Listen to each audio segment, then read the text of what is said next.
Alright, so welcome back, everybody. Last session, we started off by, of course, raiding the horde of that black dragon. What was left of the horde of an ancient black dragon, and now the mostly slagged remains of the young black dragon's horde.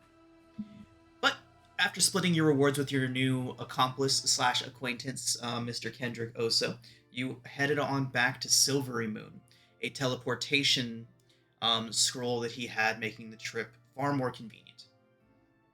Once back at the Elven City, and after sorting through some misunderstandings, you all were allowed to spend a few days taking full advantage of the vast source of knowledge within the city. The city of Silvery Moon, considered by many to be second only to Candlekeep in its vast libraries and archival stores.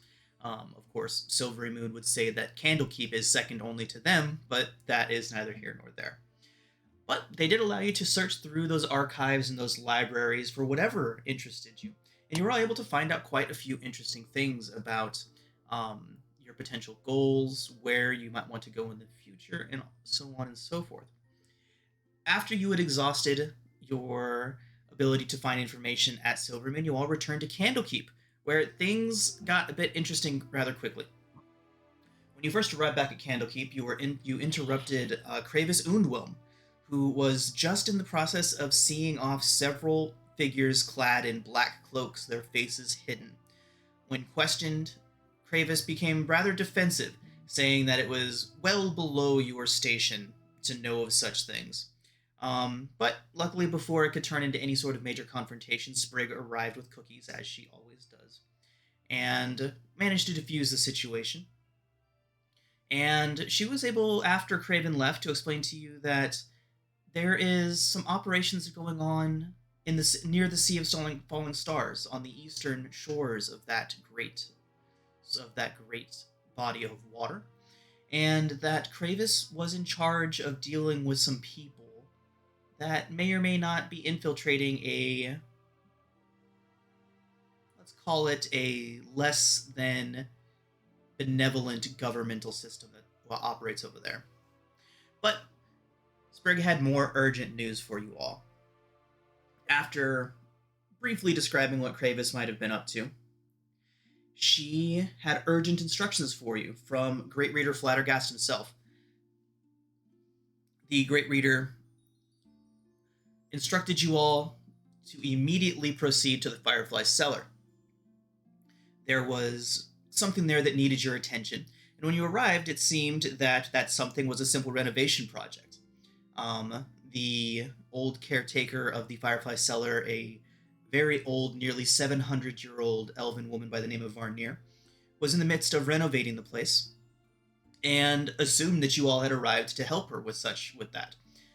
So you went around, getting yourselves acquainted with the Firefly Cellar, introducing yourselves to the various inhabitants of the place.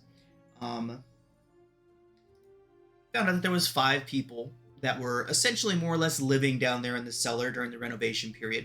There was, of course, Varnir, the senior scribe, who had spent centuries in Candlekeep. Very serious woman. Although a warm and calming demeanor about her. She was no nonsense, but she wasn't abrasive in any way. And you had Edgar Smallstone. He is a bookbinder, a repairer, a magical scribe. He was set to copying and repairing books, repairing books that he could from the cellar, and copying books that could not be repaired. He was accompanied by his little daughter, Gailby Smallstone. Gailby kind of ran around exploring. She was very, just a child doing child things, running around down there, saying hello to all of you and interacting with all of you. You also met Cthulhu, the Tabaxi, who had been in the cellar researching folk tales, researching folk magics, and was happy to talk to you all about that, as long as you were willing to talk about that specifically. And then, last but not least, we have Crinkle, the Canku keeper of the Fireflies in the Firefly Cellar. The Firefly Cellar itself was aptly named because it is entirely lit by floating fireflies and lanterns full of these fireflies. Crinkle took great care of these little things, and Yeah, so after introducing to all of them and spending a few hours hanging out in the cellar, you all noticed that Galeby had been whistling a tune earlier in the day. And as you all went about your business, you suddenly had the urge to carry this tune as well. And some of you began humming it, able to stop from doing so if you tried hard enough. But when Galeby walked by upstairs and was humming the tune with an earshot of Varnir, she became alarmed. Varnir did, the old elven woman, and became very concerned, pulled out a sending stone, and with a few words into it, the entire Firefly cellar very quickly was sealed off. Loud bangings and loud locks slamming into place, and a magical field quickly going up around the Firefly cellar's exterior, trapping you all inside. That is where we left off last week, with all of you stuck inside the Firefly cellar for the foreseeable future. A tune that appears to be contagious getting stuck into your heads as you go. So, with that, we will go ahead and get started.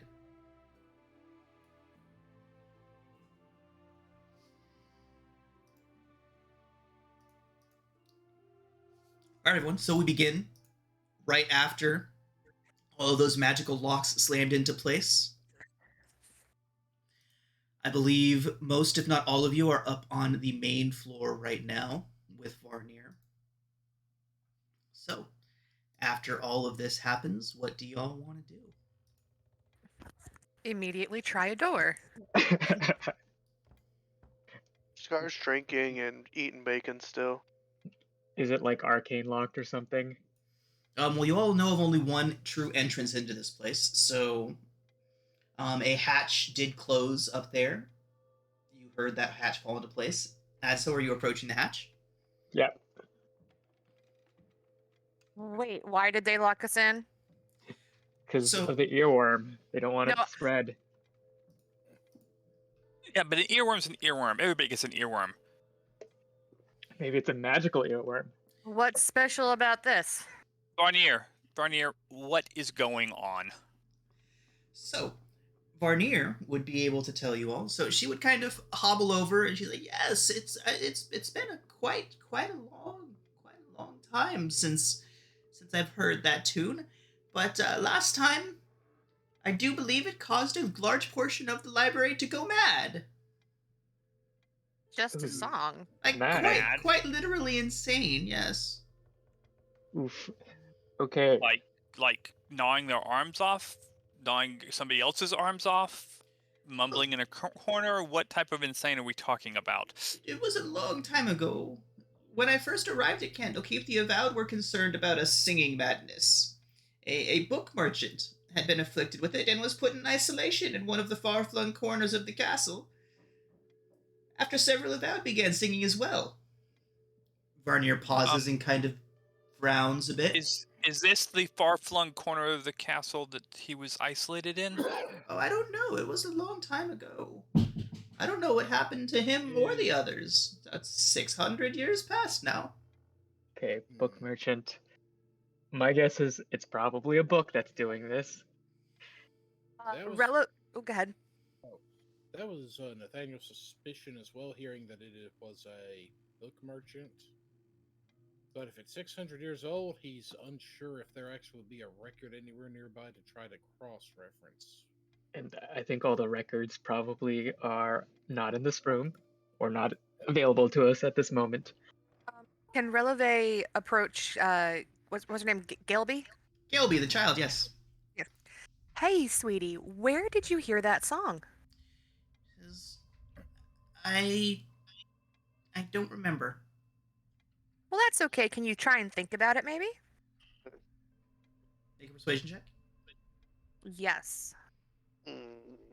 With your guaranteed 17. Hold your horses. Let me... Persuasion. Yours isn't rolling right. Oh, well... Oh, do you have the that one thing that gives you a base? Yeah, 10? yeah. So it would be 17. Yeah. All right. So, she would say that she was just wandering around downstairs and she heard it coming from one of the rooms. She doesn't know exactly which one, but somebody was whistling it. That's a good place to start. Thank you. Okay. Let's not freak out. Is any of us singing it right now? Everybody make concentration checks, Constitution saving throws. On save. Nice. Oh, thank God. I'm a fighter. I better have a good con save. Okay. Both Alistair and Adso are humming the tune currently. Fuck. Yep. I'm gonna So knock 'em the out. two people we need to have concentration are Okay. still 'cause- singing. do I know anything about like this madness in the songs related to the Feywilder at all? So it would stand to reason that you've heard of effects like this happening as a result of Fey intervention. Without having more to look at and more to go off of, though, it would be difficult to determine. Okay, I'm gonna just test something out Okay. and cast protection from good and evil on myself. Evil and good. How do you feel? That is a good question. Give me a moment and I will tell you how he feels. Because if this is some Fey fuckery, then it should be fine, right? Charge is like, tell me what to hit. So as you cast Protection from Good and Evil on yourself, you are immediately free of the urge to hum the song. Oh fuck yeah! Oh shit. Good job, buddy. Okay. Meanwhile, Amy is myself, skipping I'm around the free. room, making up rhymes to go with the song. Okay, guys. I'm sorry I can't spread this around. Oh man, I have that spell too. I sure wish I had it prepared. Have you Well, considered taking a shape with something that maybe has a little more willpower, like your orc? As 10-year-olds aren't known for their concentration? Oh, la da da da da. oh god. Is Argoth affected by this? Yes, Argoth would be affected by this. Baby shark, shark, shark, shark, shark, shark. Argoth can go away. Okay, let's just go downstairs, and Well, I guess maybe I'll do the listening since I am Acted for Just 10 downstairs minutes. here? immune. Yeah, I think so. yes. Perhaps we can find where. Perhaps we can find where this was first heard and work our way backwards from there. Amy's gonna see if Oh, if Gelby will show me her room. Yeah, Gilby would be happy to take you down there. As you're heading down there, though, Rigel, Varnir kind of does the old lady thing where she just stops right in front of you and is just staring at you. Oh. Is that an old lady thing? It is in movies. What did I do? Says, "How have you been? I haven't seen you since you were..." And she makes, like, the size and shape of an egg.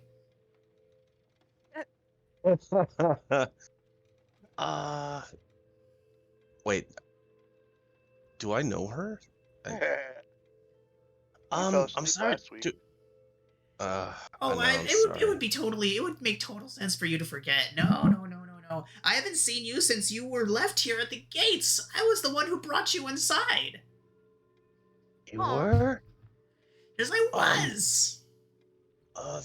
Thank you. But I guess I've been good, I suppose. I'm learning to skateboard. That's pretty rad. Skateboard. Whatever, you won't understand. It's kind of like a kid thing.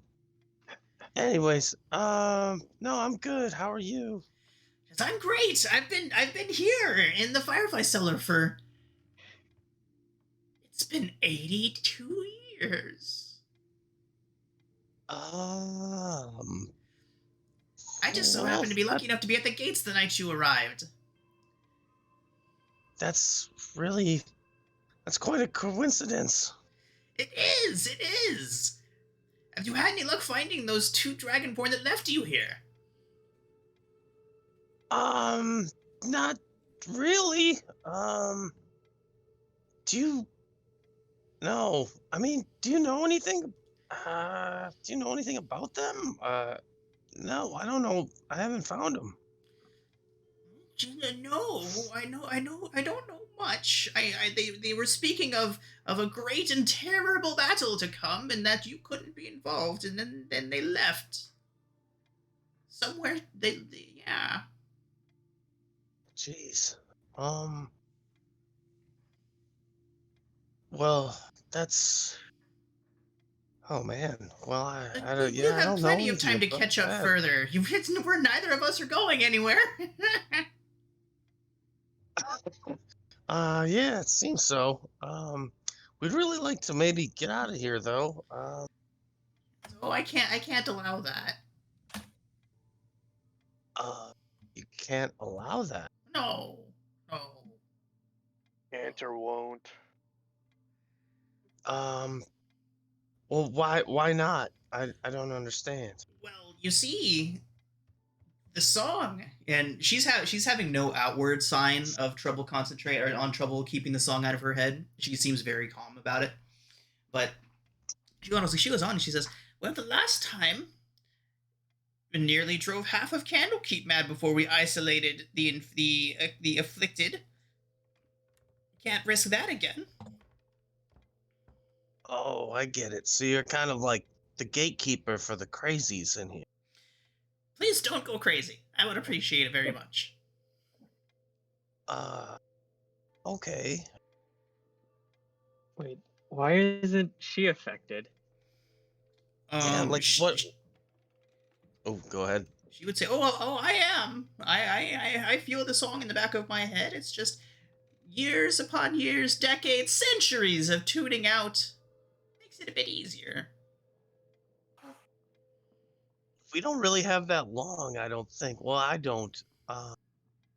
You've been hearing it for centuries? Oh, no. Just tuning out things like Edgar down there and his constant complaining, or Crinkle and Scar. Exactly.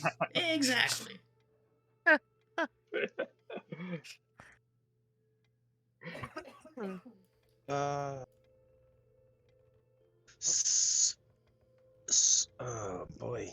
So like, is there any way to like for us to tune it out? You just gotta concentrate on it. Concentrate on not humming. And she shouts over your shoulder, Rigel. She says, "Oh, and it would be in your all best interest to make sure that not too many of you are humming at the same time. It seems that the more people lose their focus and begin humming it, the worse it gets." If there's anything we're good at, it's being noisy. So, Releve is going to take out her bow and put her violin up to her chin and just make some freaking noise. Violin screeches. Yeah. Pretty much, yeah. Or fight earworm with earworm. Let the tabaxi think that there's another tabaxi down here getting her tail stepped on.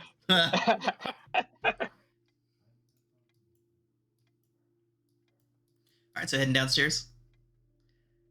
Yes. Away we Marching go. order, please. I believe Adso's in the lead this time, since he was. Yes. Yes. Okay. Because He's already broken. Luchar would be right behind him. Nobody move tokens for a brief moment, please. Sure. Okay. Amy will be like wherever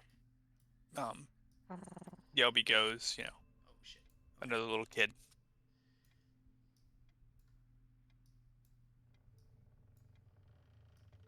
Put me where you want me. Doesn't matter. Okay, so is everybody going downstairs? Good, whatever. Yes. That is quite the Think so. Yes, because downstairs is rather cramped. Yeah, it is. As I remember. Okay, so that's not going to work looking at it now. So as the first couple of you get down there, Would it be easier or preferable if anyone stayed behind?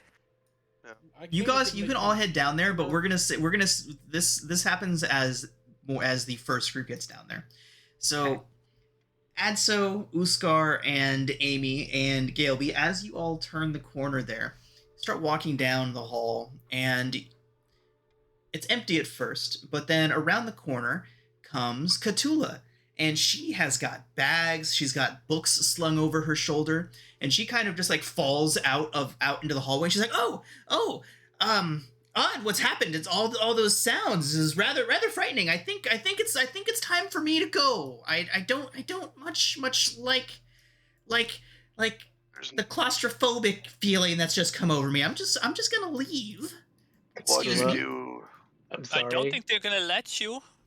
Yeah, I think we're arcane locked into the fire. What do we call it? The Firefly? The Firefly Cellar. Firefly Cellar. If she wants to throw herself on that hatch over and over again, don't get in her way. She has claws. We do not. So Well, she says, Jordan Max. "Oh, that's a very funny joke indeed. No, Yes, I yes." just shake my head. I wish I was joking, but like, the song drove like half of Candlekeep mad before, and I guess it's back. Cthulhu is humming the song, Oh, and no. as you say that, she stops. The what? Where'd you hear that song? La, da, da, da, da, da, da. She says, Amy, I will duct tape your mouth shut. I heard the little one humming it upstairs a couple hours ago. okay. Gelby here? Yes. So, Gelby's gonna take us to her room, and maybe this will solve everything. Okay, I'm just, and she starts like squeezing like against the wall past you all. Yeah, Nowhere we'll to just let her go. squeeze. Let her go.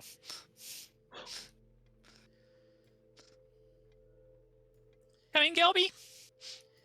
So, those of you that are upstairs see Cthulhu come into the room, and Varnier looks at her and in a very calming voice says, Cthulhu, I'm very sorry to inform you that there is unfortunately no way for you to leave at the moment. And for those of you that are still upstairs, you see just like this dread go across Cthulhu's face, and she just drops all her books onto the ground. And she says, "Oh, I am trapped then."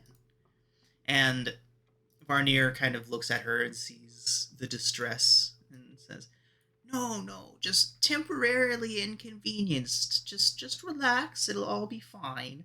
And she goes on in that matter, and Cthulhu kind of just like sits right where she's at on the floor.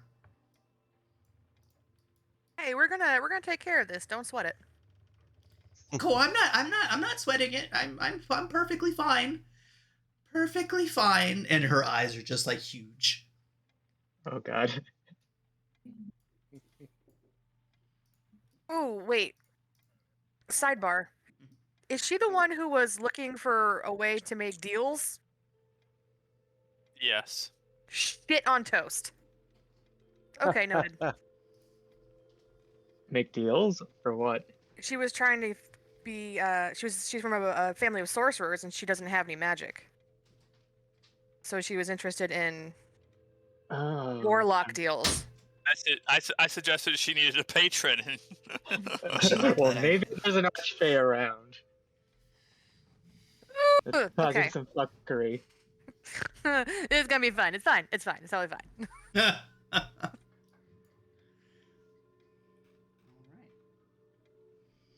Okay. So, Rillaberry is just gonna try and like pat her shoulder, like it's all right. We've been in weirder spots than this. she's zoned out as you approach, and when you pat her on the shoulder, she just like turns and hisses at you and like claws. But he immediately stops herself and apologizes profusely and saying that you just startled her. Uh-huh.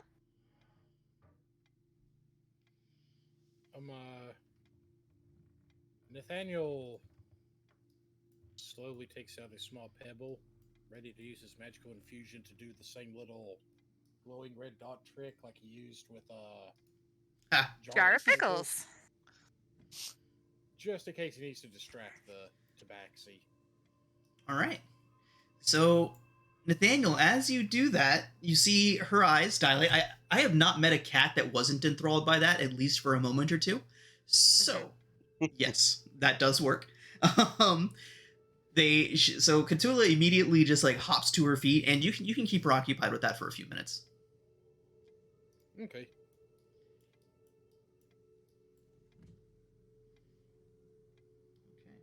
All right, so we'll head back to those of you downstairs still. Are the rest of you going to proceed down there now? There's more room now.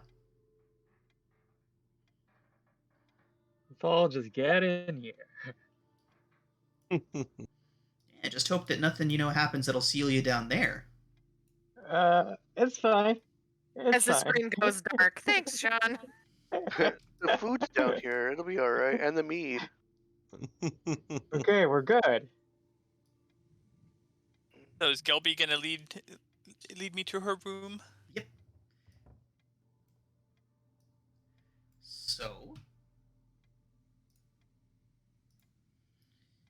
she begins pointing at the rooms, and as she passes this one here, she says, "This is the everybody room." She says that Avowed stay there when they're doing research here. She points down towards the one to the south and says that that's Varnier's room. Is anybody in this room right now? Nope. She opens the door. Empty. Like dusty empty or empty or just empty? Just nobody in it. It sees somewhat regular use. Any books? So, in that room, there's 2 beds positioned on opposite walls. There's a wash basin. Both beds are made, but one of them is a bit rumpled up. No books or anything. Do you have your own room, or do you stay with your daddy? So Gilby points towards this room here that just opened up to the north and says that is her room. It's very obviously a child's room. There's toys scattered, the bed's unmade, piles of clothes, obscure a few bare patches of floorboard. Above a writing desk in the corner dangles a dragon marionette made from brass and wood. Its wings are dyed a canvas red. And round firefly lamps hang in the opposite corner. Anything else that we would notice about the room? Just as I've described it. Okay. And then she says that her daddy's room is up here. She opens that door. And it's sparse but tidy, apart from a clay bowl containing the remnants of a partially consumed meal. There's a large trunk in the corner as well.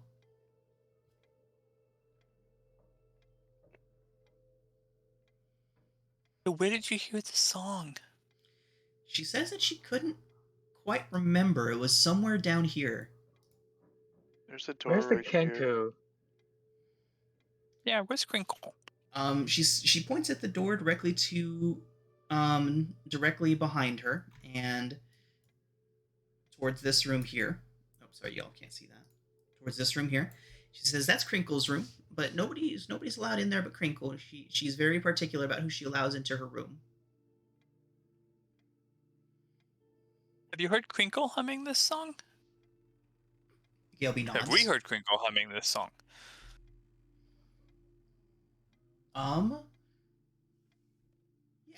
Yeah. By this point, you would have heard a few different people in the cellar humming it. Pretty much everyone except for Varnier. You would have heard it from at least once now.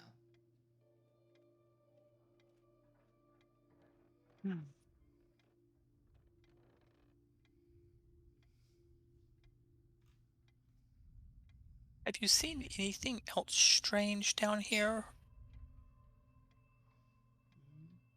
She says, No. Well, Insight check. go ahead.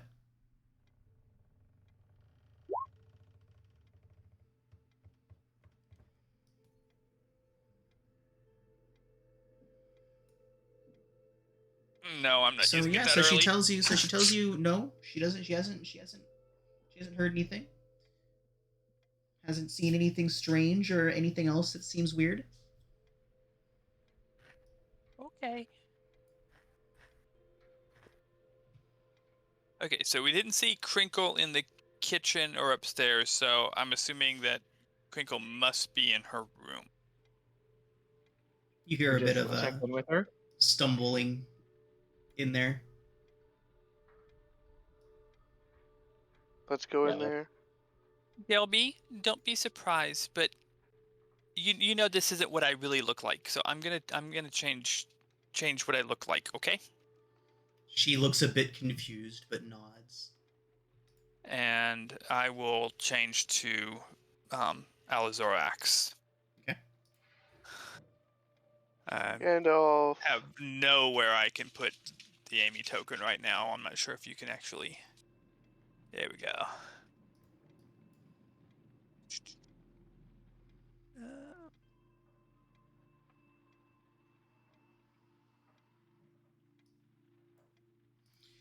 Gail was just There like, we go. oh. Hello, Gilby.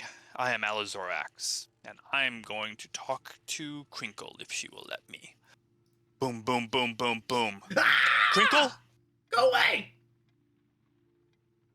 I would really like to talk to you. No! Please? No! Crinkle, they've locked us down here, and we need to figure out why. I know that doesn't bother you to be locked down here, but we are all a bit distressed over this, especially Cthulhu. I heard all the locks crack. I heard it all. Go away. Do you know anything about this song that everybody has started humming? I do not. Seen any suspicious looking books?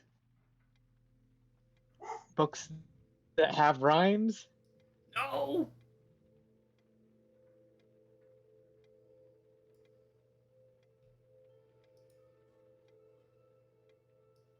Atso, do you think she's telling the truth? My insight? Yeah, go ahead. Okay. The door seems very honest. She's telling the truth. Might as well go search elsewhere. Yeah, she seems thoroughly panicked. But you know, in the way that somebody that was just locked in a cellar would be panicked. Yeah, but haven't we been told that she like never leaves the cellar anyway? So True. I wouldn't expect her to be panicked about being locked in the cellar. Yeah. Can you detect thoughts while you're That is a very good idea. under the influence of the spell or the song? You don't have to concentrate on it, do you? I have to concentrate on it while I have to concentrate to do. Let's see. Surface thoughts. Detect thoughts. Yeah, detect thoughts. I do have to concentrate as long as I'm actually doing it. God damn it. So, I am going to attempt to detect thoughts. Okay. On the other side of the door. Wait, before you go, I'm dropping concentration on myself and transferring it to you. Oh, thank you. So Alizorax is safe from the rhyme for now. So Alizorax, what you hear is too many people in my cellar. Don't like it. Oh, you're going. Okay. I'm going deep. Right. So she gets a saving throw. DC 13.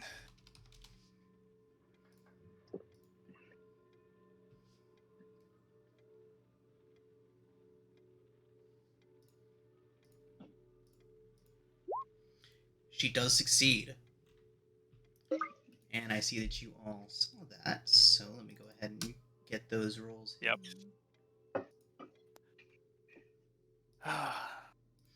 At that point, the Yeah, I'm sure she's really upset with me now. the shouting and everything stops, and the door swings open, and she jabs out that walking stick at you. And I step back. My apologies, Mr. Crinkle. That was not nice. Yes, it was rude. You have my apologies. I'm very distressed over what is going on, and I'm trying to figure out. And you hiding in your room like that There are too made me many nervous. people in my cellar. The only I place agree. without I people agree. right now is my room. I agree that there are too many people in your cellar, and I would like to make it where there are less people in your cellar, but there's only one way I can do that, Crinkle. One. I have to figure out what is causing us all to hum. Because as long as we're humming, they're not going to let us out, and you're stuck with us. Make a persuasion check.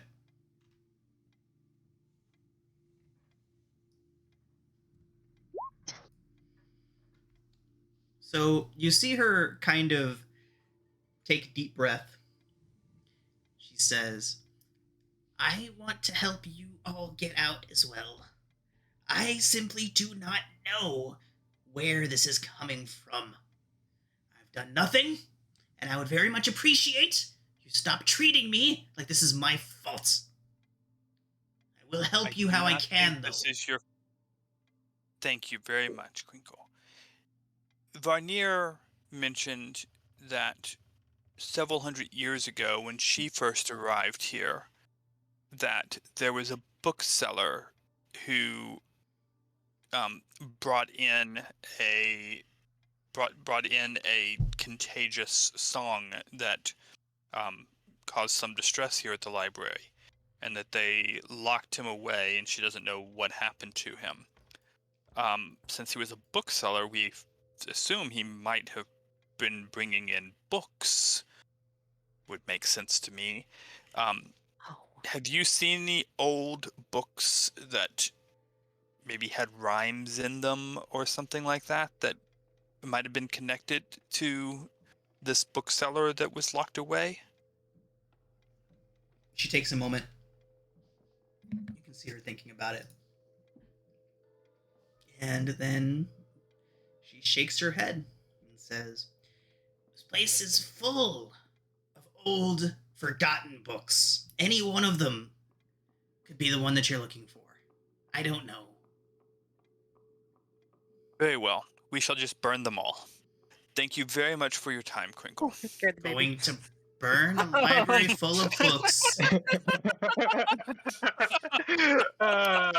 Let's just burn the full place down. Right. Just get Problem solved. Problem pain solved.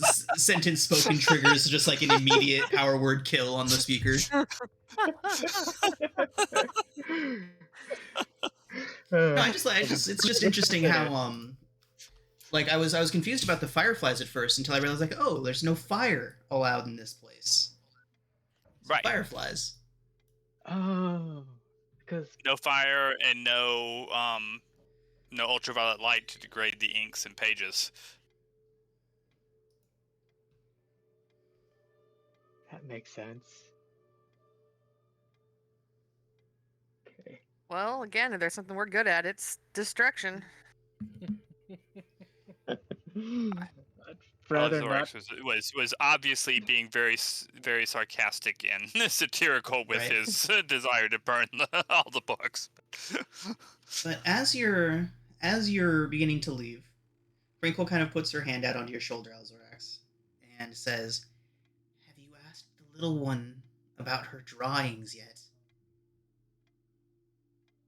Oh boy. I didn't see any drawings in her Oh. room.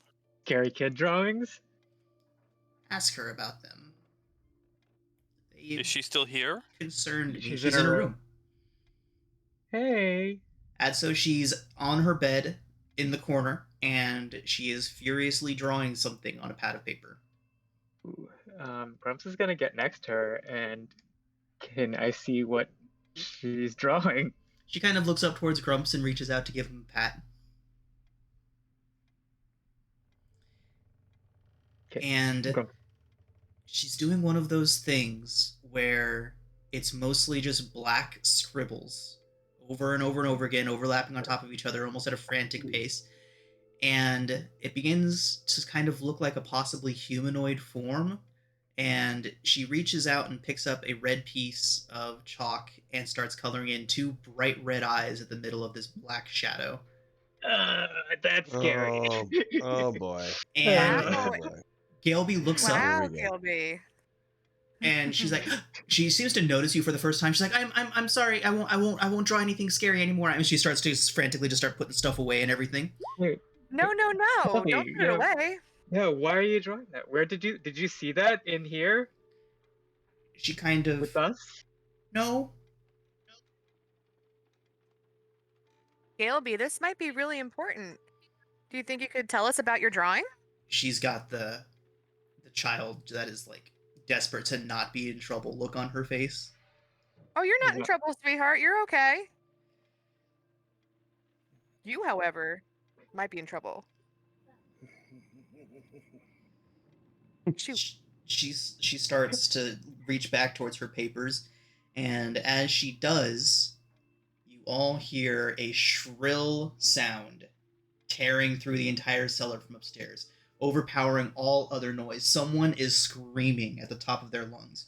A male voice is rapidly rising to an uncanny pitch, letting out this scream, long, of absolute terror. Eek. You recognize Male voice Ebder's. that could only be yeah. You recognize Ebder's voice, and Galby looks up, "Daddy," and she starts running. Can we nab her? Nathaniel and his still defender are heading up to see what's going on. Okay. Are we able to catch Galby? Let's make a dexterity saving throw for Galby and see. Okay, because if there's something dangerous up there, we don't need the kid up there. Dex save. I'm making it for her right now. Oh, that's for Galby. Dex save for Galby. Releve mix. She's trying to avoid you.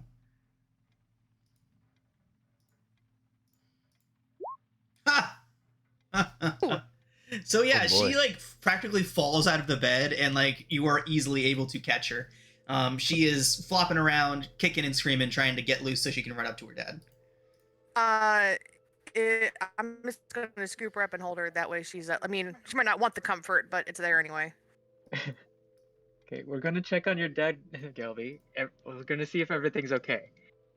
Nathaniel's gone upstairs to check. Okay, no big deal. Oh. It's all right. Like doing the back pats, try and make her feel better. Who else is going up? I'll run after Nathaniel.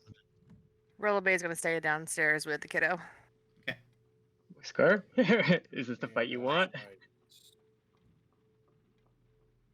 Okay. And my still defender's going up too. Alizarix is staying down here, and Argoth invisibly is inside. Yep. As soon as we figure out who's going room. upstairs, I'll describe what Argoth is seeing over there. Okay. Whisker, is he going up? Sorry. Zai, you there? Zypher? You muted? Did he? Yeah, I'm here. Are you going up? Yeah. Sorry. You're good. Okay, so let's describe what Argoth is seeing real quick as you guys get upstairs.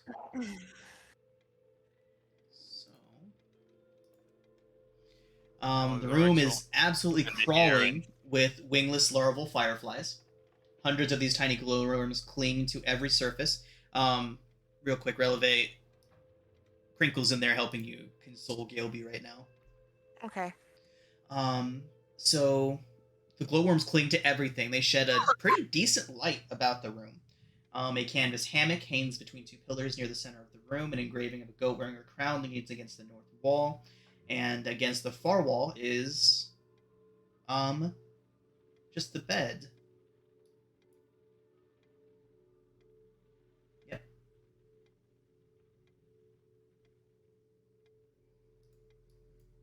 Okay. So you all get upstairs, and as soon as Nathaniel, as soon as you get up to the top of the staircase, the howling and screaming stops, and you see that the door to the bindery is open, and from its open door, you can hear someone at the absolute top of their lungs humming humming that tune, humming the rhythm over and over and over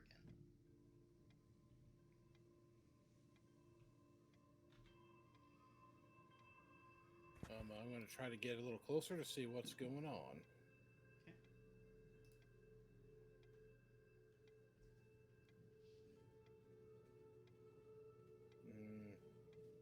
Why aren't you letting me move you how I want you to, Gizmo?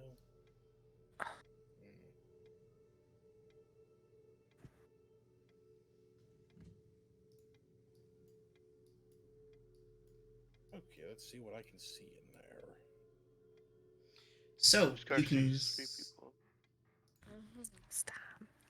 you can see Cthulhu kind of back up away from whoever's humming, and she turns towards you, Nathaniel, and says, "I would really like to go home now." And then she just starts walking past you, and then plops down in one of the chairs. The humming continues from inside. Do I see anyone in there? Do you see any tokens? Uh-huh. Yeah. Ah. Okay. So, Uskar, what you can see is you see Edgar laying flat on the ground on his back, and you hear the humming sound coming from him. Varnier is leaning over him, kind of half kneeling down over him. Uskar's gonna walk in and ask him what's going on. So, Uskar, when you walk in there and you get a better look at Ebder, his eyes are wide and bulging in terror, and he is just laying there, stock still as a board, just humming at the top of his lungs. And Varnier looks down, and she looks over towards you, Uskar, and she says, "He's very cold to the touch. This is concerning. It's very concerning." What can we do? Well, I'm not too sure. It was so long ago the last time this happened that I wasn't involved in the process. I wasn't involved in whatever means they had of stopping this. So he's just laying on his back, eyes bulging wide, humming that tune as loud as he can possibly hum. Uskar's gonna smack him in the face to try to get him to come back to Earth. It's like slapping a solid wood board. Well, that's not good. The humming continues. We should probably figure out what's making this happen soon, people. Yes. First, I don't know what is going on with my token, but every time I try to move it, it's like I'm a little mouse. Every time I move it, it throws it the opposite direction I want it to go. Refresh your window. Yeah, that might help. Try what? Refresh your window. Okay, let me try this right quick.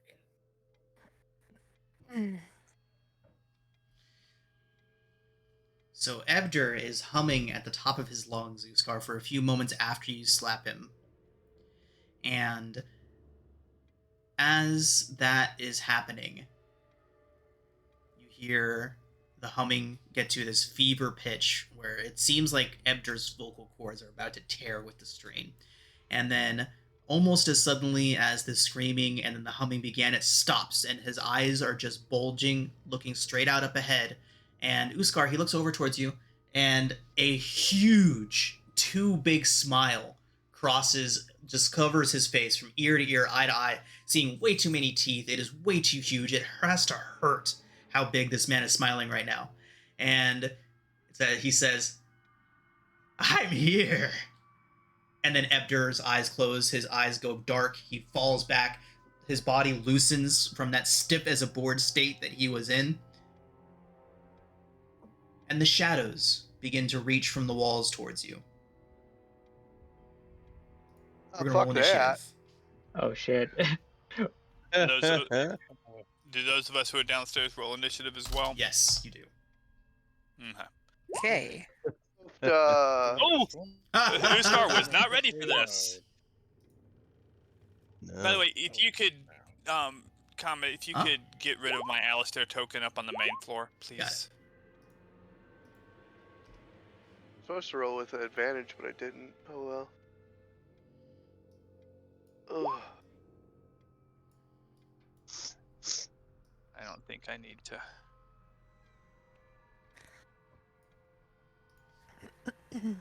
Have that good of initiative.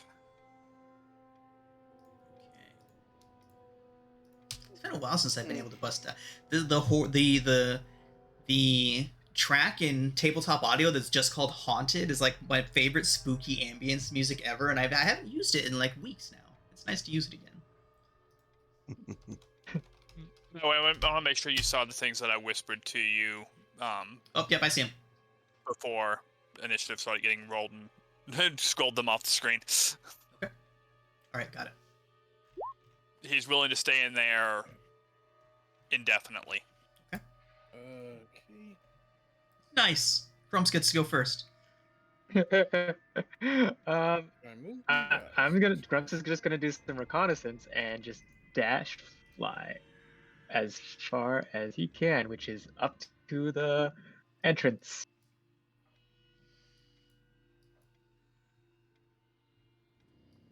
There. Okay.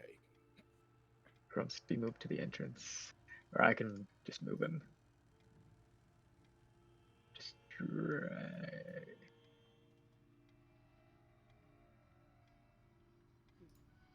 Okay. Oh, can you move him? I can't get him to the entrance up these stairs. Okay. We just gotta move maps for him. So we can get to the top of the stairs. Yeah. Okay. And so I'm just gonna, I guess, become aware of like this ensuing chaos and just let out a little loud meow. Ah, nice. Meow meow. Meow. What's happening? Meow. Meow, meow. Meow meow meow. All right. Yes. Okay, Rigel's turn. All right, everyone, just one moment. I've got to take a call real quick. Okay. Hello? What is this thing? Bill, what's up? I know, I missed something. I fell asleep. Oh no! So Gelby was drawing some scary girl colors, or drawings of a black shadow with two eyes, Mm-hmm. and it looks like her dad's turning into that thing. Awesome. All I Great. know is I fell asleep or something, and then he's like, "Do you want to go upstairs?" I'm like, yeah, sure." All right, sorry about that, y'all. I'm back. Yeah. Okay, so that brings us to Rigel. Can I don't see anything at present. All you can see is the shadows beginning to act weird behind Uskar. We're here. Yep, over there. We're there. Okay. Uncool. Okay. Well. Yep. I guess in that case, Why is this page specifically not whispering? I'm gonna say it showed up. Whatever you did, it popped. The shadow up stealth, something yeah. audio. Yeah. They're whispering now, so that's good. That's weird. Okay, we're good. well, fortunately, if I can't really see anything, can't really cast anything on it. So let's cast Bless. And I'll bless Uskar, Nathaniel, and we're the only three up here right now, right? Correct. Yeah. Can I don't know if I can bless a steel defender, can I? Still an ally. Why not? Yeah, indeed. Why not? Okay. I they guess I'll destroyed bless the stuff, steel so- defender. So it's attack Absolutely. rolls and saves. That's correct. And And then I am going to get the F out of Dodge. Move out Alistair, here. can you put a distance marker just like somewhere else? I've got stuck on my screen from you.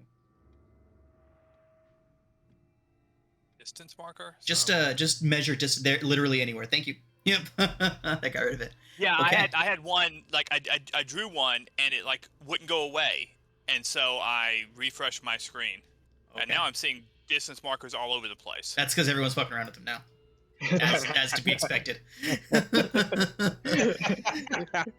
It's like, oh, somebody mentioned a distance marker. Everybody's comes out. Okay, so it's like the fajita effect when someone orders fajitas at a restaurant. Everyone has to order. Damn it! Now I want. Anyways, You bastard. I had fish and chips. I'm good. Okay. BLT for dinner. Nice. all right. What I did don't know what's everybody have for dinner? My partner's dad called me just now, and he never calls. Like he never. Like I'm like, oh shit! Like what's happening? Something must be serious. Who died? Right? And I pick up. I'm like, hey, what's up, Bill? And he's like, oh, dinner's ready. I'm like, thanks, Bill. That's awesome. Yeah. I was like, what the fuck happened? Oh no. Amazing. So I don't know what's for dinner, but it's down there. All right, so Adso. Yeah. I'm assuming you're about to run upstairs, right? Yes. Well, as you pass through, oh, I missed one. As you pass through that room, Adso, you see the kitchen beyond, and it is darker than you remember it being a moment ago. In fact, you see a few of the fireflies beginning to disappear as a few of the shadows begin to extend off the wall and reach towards you. Oh shit. I scream. I scream. You scream. We all scream. Screaming's a free action. Oh,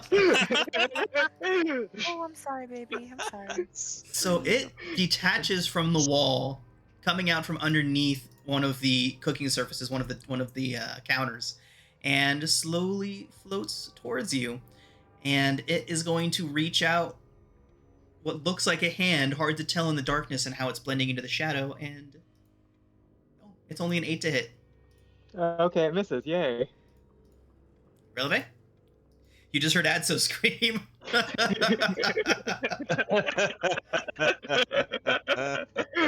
Well, I've- Just I've got an armful of kid, so it's coming with me. No, let Crinkle take care of the kid. Yep, yeah, good idea. I'm gonna shove the kid at Crinkle, and I'm going to move. Where are you at? So this everything's hall. dark. I'm in the hall, just straight ahead. Marco, West. Polo. So, do you all like the permanent dim lighting that I set up for this? Yeah. Because it's not dark in here, but it's not brightly lit, so I found a nice little middle ground that Thing keeps looks- the atmosphere going. Everything looks bright to me. Well, thank you, Dwarf. So what does she see when she pops up on Edzo and his shadows? So, what you would see over there is what looks like the shadows from the kitchen extending and reaching out arms towards Adso. Can I cast Vicious Mockery at them and see if anything happens? Sure. Cool.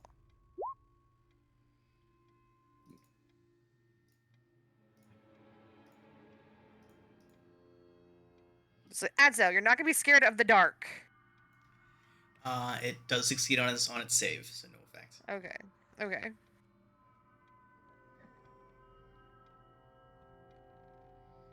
Okay. Bardic Inspiration to Adzo for his next turn. Okay. And I'm done.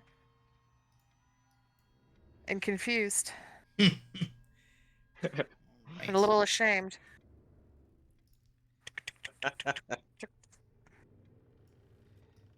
Alright. Adso, the shadow that was behind Ebder continues reaching away from the wall, and you can see it, a vaguely humanoid form, completely detached from the wall and begin drifting towards you. Reaches out its hands, and is a 17 to hit, Uskar. That misses. Okay. Nathaniel. Now Uskar has something to hit. Nathaniel is going to wander into here. And I take it he sees the shadowy stuff, right? Oh, yes. 14.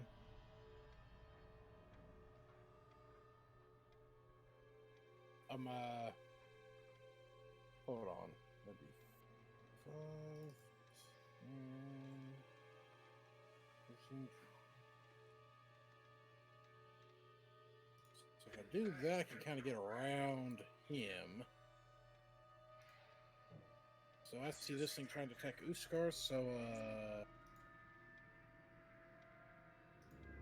I also see that it is dark, so I'm going to... First thing I'm going to do is get over here and use a light cantrip on the head of my mace. Okay. Actually, I'll probably do that over here, Ross, since as I'm going around, I light it up, which gives 10, yes, bright light. Yep. Because Okay. with shadow, he figures it probably is not going to... So yeah, as light floods the room, the shadows are most definitely pulling away from the walls and reaching out, but their sources are not as obscured anymore. They are very much just individual entities that were blending into other shadows and making the appearance of extending those shadows.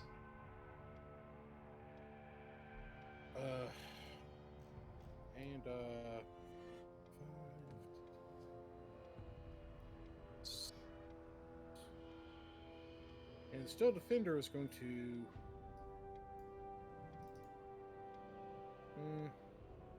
It's going to attempt to get on the other side of this shadow since it has a 40 foot, since it can move 40 feet. Okay. And it is going to try to take a swing at the thing. Does a 17 hit? It does. Okay, So 6 force damage. Right. So, it reels from the impact of that attack and reels towards the Steel Defender and looks at it a bit confusedly. Sees a humanoid form, but no life force inside.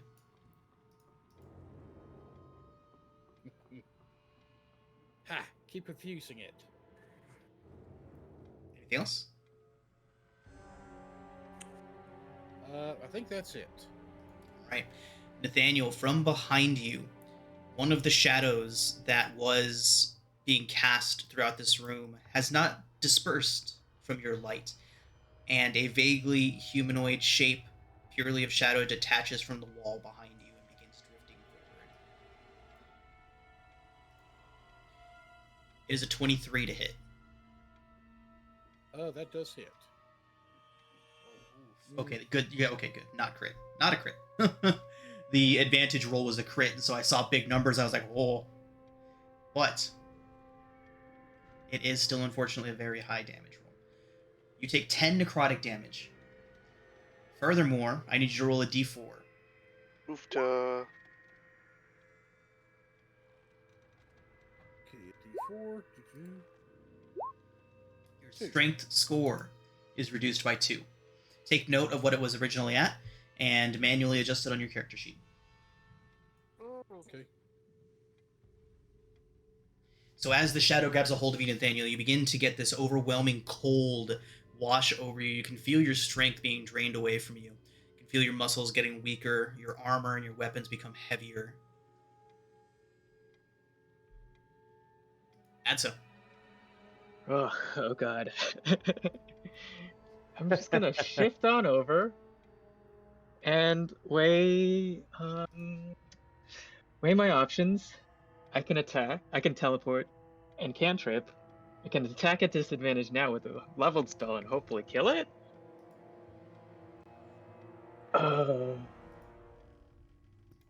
You also have a Bardic Inspiration. Yeah.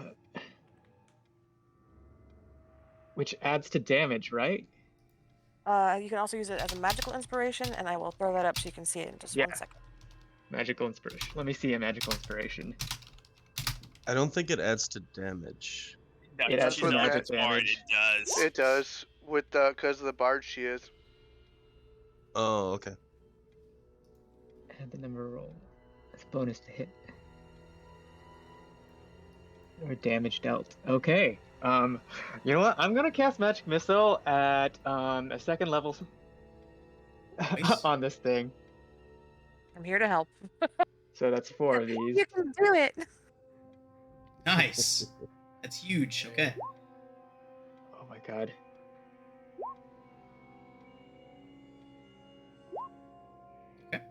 So Okay. 15 points. And then I'm Plus- adding the Bardic Inspiration to that. Nice. 17 points. Which reminds me, man, a lot of my macros stopped working. Like I have a macro that automatically rolls hit points for creatures as they come out, instead of just all like every single one of these having the exact same one. Whenever I drag and drop something onto the screen, it auto rolls hit points for them. But that's not working either. So luckily for you, Adso, this just has standard HP and dies. Yes! Thank you. And I'm just gonna book it to where other people are. And during Alizorax's turn, I'm going to roll HP for these other shadows. Except for the one that's already taken damage. Okay, Thank you so for the I Bardic Inspiration! You are welcome. So I heard Adso scream, and then Adso cast a spell and say he killed one.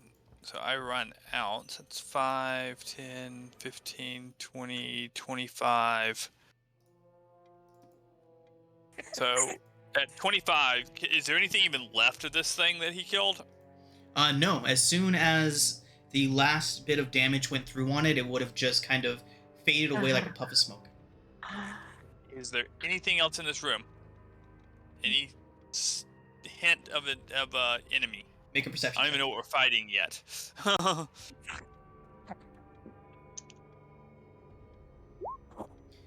Oh, wow.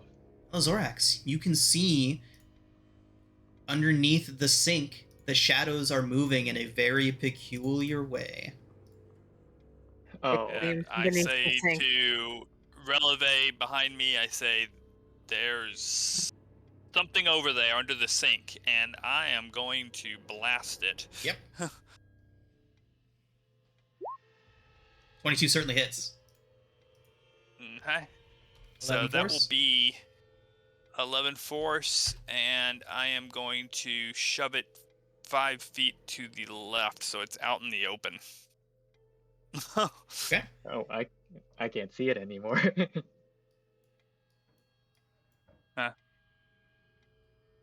Okay, that's it for me. Okay. Brings us to this last shadow, who, after being violently expelled from its dark little hidey hole, is going to start drifting towards Alizorax. As you do. And it is, a 20 to hit. Yeah. Wait. Waiting. Boop. Are you in range? Yes. Oh, are you? 60 feet? Oh, it's 65. Damn it. It's okay. Can you go toward it? Can't, his turns are done. Alright, yeah. Okay, Alizorax, it is 7 necrotic, and let's see that d4.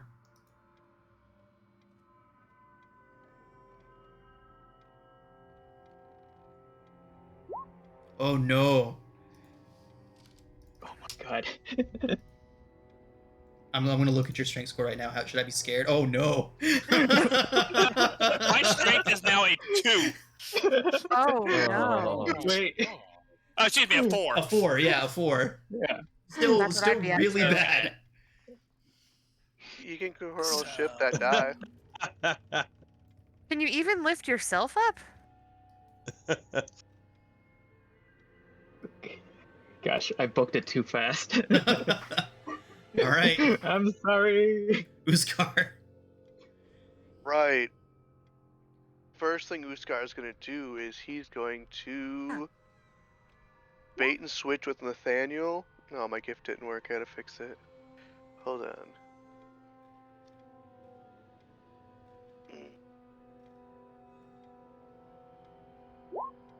Bait and switch with Nathaniel. And give him the extra AC. So that's a D8. So he's gonna extra 4 to his AC until the end of my next turn, or end of my next turn? No, start of my next turn. So yeah, switch with me, Nathaniel. Okay. And then I'm gonna hit this guy in front of me. Okay. Get down, touch her.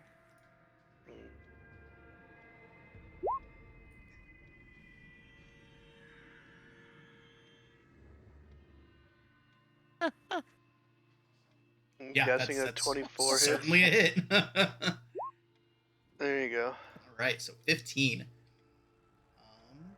How's Sword it of- look? Your Sword of Vengeance. Yep, I changed the gift just for you guys. Aw. Aw, indeed, aw. Okay, so yeah, Uskar, as your blade passes through it, it sighs the thing in half, and the opposite halves poof away into what looks like shadowy smoke. I was gonna say two halves. I was like, wait. All right, ooze, shadow, No. shadow ooze. Wrong one. I'm fighting this one down here, Oh, bud. rip. Give him back his 15 health.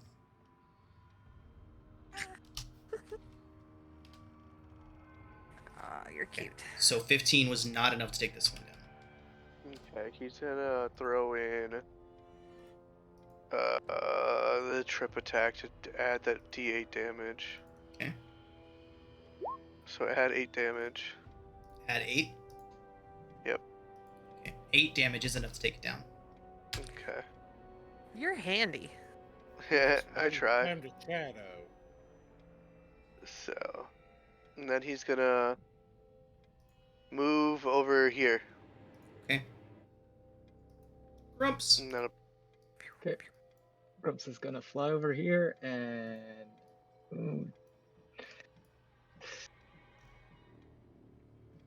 It's dash action, so I can't give anyone help right now. But hey, hi everyone, I can see y'all. Yeah. Grumps to the rescue. Okay, go to Rigel. Go ahead, Rigel. All right. 5, 10, 15, 20. This is the bad guy right here. This thing, yeah. yeah, All right. Okay. Let's shoot. Boy. Oh, what the heck? I'll starry form it. Why not? Let's go Archer for a little extra blasty power. Radiant damage too. Yeah. I would think radiant damage would be good here. Yeah. I hope so. So I'm gonna guiding bolt him. 22 hits. Oh. Stop it. That's So also as the radiant as the bolt crashes into it, the light from the guiding bolt just hits it square in the chest and erupts inside of it. It takes 24 radiant damage and explodes to nothingness. Oh, you radiated Nelly. it. Super rad. Okay. Are there any other enemies that I can see? Not in here. Dang. Okay. Do hear quite a bit of commotion happening downstairs, though. Uh oh. Meow meow. Okay. Meow meow. Meow meow. All right, I'll start heading back out, and that'll be my turn. Relevant. Speak with the animals, right? I literally can't see anything. It's so dark. Oh, there's You- a bad guy. Okay. You could scoot past Alizorax. I could, but he's my meat shield. Your Can your I- 4 strength meat shield. Yeah, I was the H strength meat shield before that, so Yeah, he's in my way. Can I scoot past him and Thunderwave? Yeah. Hold on, I'm trying to juggle the computer and an infant. Okay. Move her. Thunderwave. Do the thing. Do the thing! Ugh, the poor hold on. kitchen. Yeah, there goes all the bacon. Sorry, Uskar. My biscuits.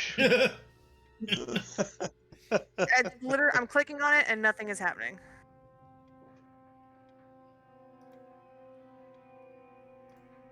There. Broke it, it's your toy. Yeah, it looks that way. Thunderwave? Yeah, I'm trying to do Thunderwave.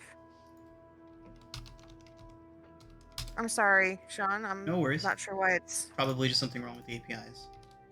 Well, I'm in the sheet. Character sheet, yeah. That one. Level 1? There it is. Hey. Oh yeah, it fails hard on its con save. Hey. It doesn't seem to affect it that dramatically, though. The thunder kind of just passes through its shadowy form, and while it doesn't budge, the kitchen practically explodes. Pots and pans go flying, the chair next to the table just goes hurling across the room onto the countertop, knocking everything over. You all hear that from upstairs. It just sounds like a bomb went off down there. So now y'all know where Rose is. We're gonna need that mending cantrip. Oh yeah. Rose is Alright. gonna narrow her eyes at the shadowy thing and just middle fingers. Right. It Because- takes 4 thunder damage.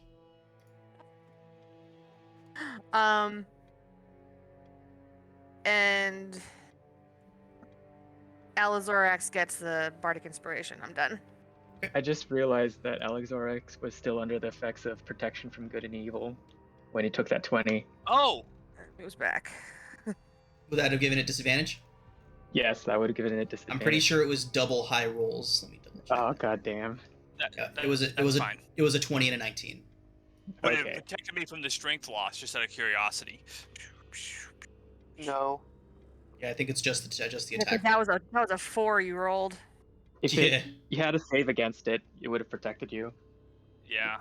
And It there was didn't no have a save, so I'm against it. assuming it's automatic. Yeah. Not that I really care about strength as long as it's not 0. Yep, no save. Okay. Nathaniel. Releve, where'd you go? Hearing the How to noise reach, buddy. downstairs. 5, 10, Did it get 15, 20, a Oh yeah, opportunity attack against Yeah. relevant for sure. 30. Oh, I thought it was part of my movement. I would still get an opportunity attack. Once you leave its melee range. Oh, well, I guess I'm Did gonna you stand use melee your then. action to... It misses though. Yay! Then back I go where I was. Okay. Okay.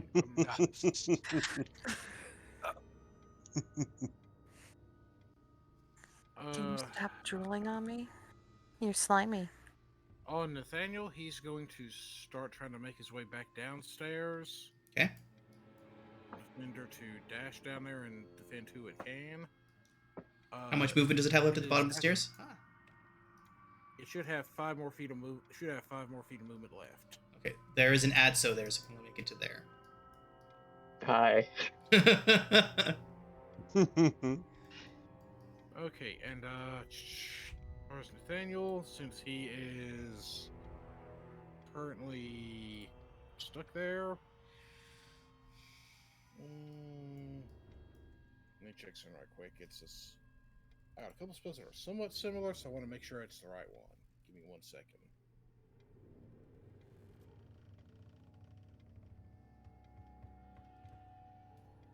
Gooey baby.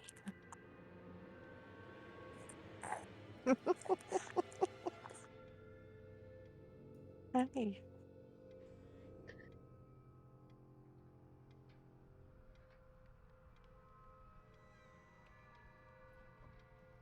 Leave it.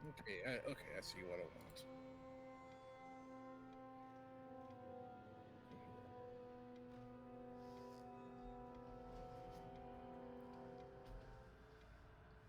Nathaniel, are we still on you? I think I'm he's reading a casting spell. a spell on my. I'm casting a spell on myself. To give myself 4 temporary hit points at the start of each of my turns. Well So then. took a little bit of damage there. And that's as far as I can move on this turn. Okay. Adso. Okay, I'm getting everyone within shifting range. And would I know about the fire resistance on this thing as well? Make an Arcana check.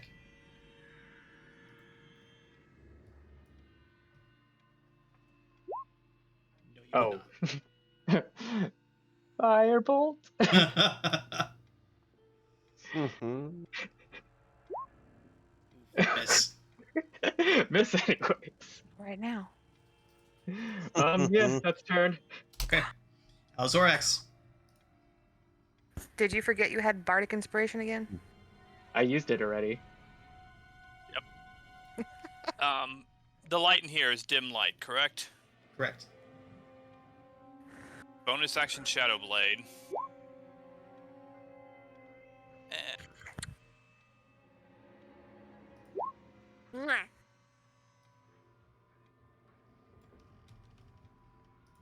13 plus 1d6 if that's not going to hit. That's a hit. Oh, 13's already a hit? 13's a hit. Okay, then I didn't need the Bardic Inspiration, so I still have it.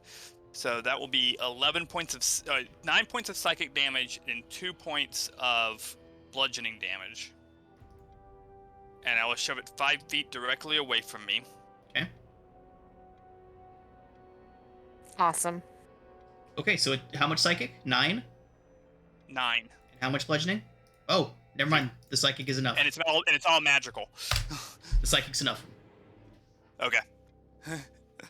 Either way, I was shoving it away from me, and my movement was running away from it. Right, I bet. Is it bad I'm picturing like the Zoidberg run? Haven't seen that show in way too long. Okay, that's it for me.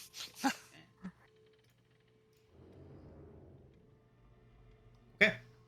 Good job, Al. And with that, we can go ahead and drop out of initiative. Edgar is still lying on the floor. He is unconscious now. Can we all get there? Alazorix will find an unbroken bottle of mead and go pick up a stool and sit in the corner and start drinking. Leve's gonna climb the steel defender and tell everyone that Alazorax broke the kitchen. So I heard that everything getting broken downstairs, and it's gonna go look at the mead. Luckily, the mead's in another room. Mm-hmm. Oh, there we go. He knows Right, everyone. exactly where the mead is. So, as the aftermath of this settles down, we're going to go ahead and take our break. And when we come back, we can see what else this wonderful cellar has in store for you all. Yay! All right, everyone. So, welcome back. We just had our first run-in with whatever the dark powers that be in this Firefly cellar are up to. A bunch of shadows detached themselves from the wall and attacked right after Edgar had a rather terrifying episode where his eyes nearly bulged out of his skull as he hummed the rhyme that you have all been having stuck in your head at the top of his lungs until his nearly vocal cords tore, before suddenly stopping, letting loose a painfully wide grin, and saying, "I am here," before going completely slack and falling unconscious. I'm gonna walk over and check and see how he's doing. Can we all walk up and stay together? Yeah. Crinkle and Galeby are going to head up together as well. Alizorax will follow slowly, leaning on his staff. You need that staff now, don't you? Freaking 4 strength. That's got Sorry, her. man. Nathaniel heavily sits down at the desk too. Okay, so Nathaniel, make a medicine check. I will toss a guidance on there too, just to be on the safe side. Got a ghost with you. No, that's the Cancun. So 16 plus 2. 18. He's unconscious. His pulse is pretty fast. Evening out though, becoming more regular as the time goes on. He is unconscious, but he is stable and does not appear to be hurt. Okay.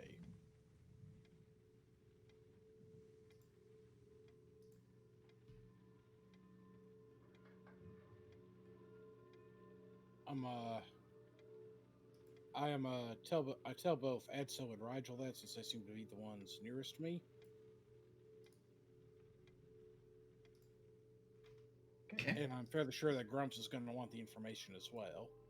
Meow meow meow meow meow.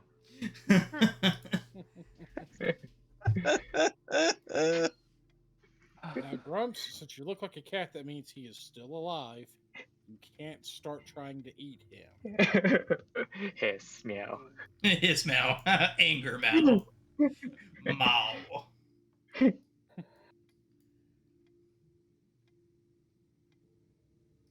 Okay.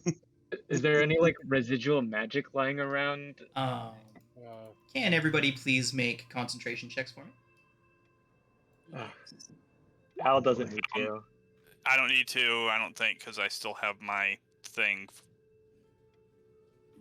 Protection from good and evil. Okay, how long does that last?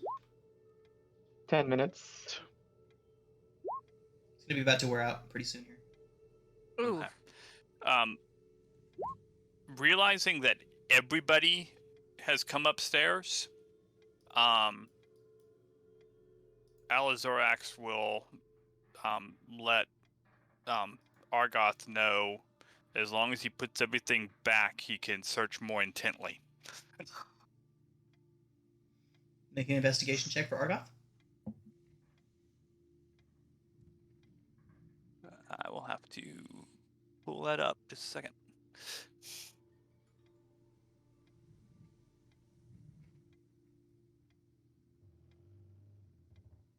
Argoth sneaking around in the Kenku's room? Yep. Yep. Oh. Ooh! I don't see the roll. Yeah, because I haven't rolled yet. So Okay. I'm rolling now, and he gets a -2. So he gets a 7. Yeah. He's very smart. It's a room. So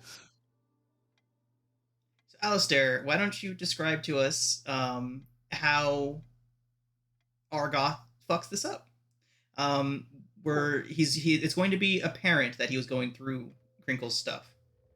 Yeah. So if the bed was made, it is not made anymore. If there are papers on the desk, they're on the bed now. The chairs across the room. The contents of the drawer of the desk are dumped on the floor. Sneaky, sneaky. Sneaky. Just imagine Argoth being like, gotta be quiet. Sneaky.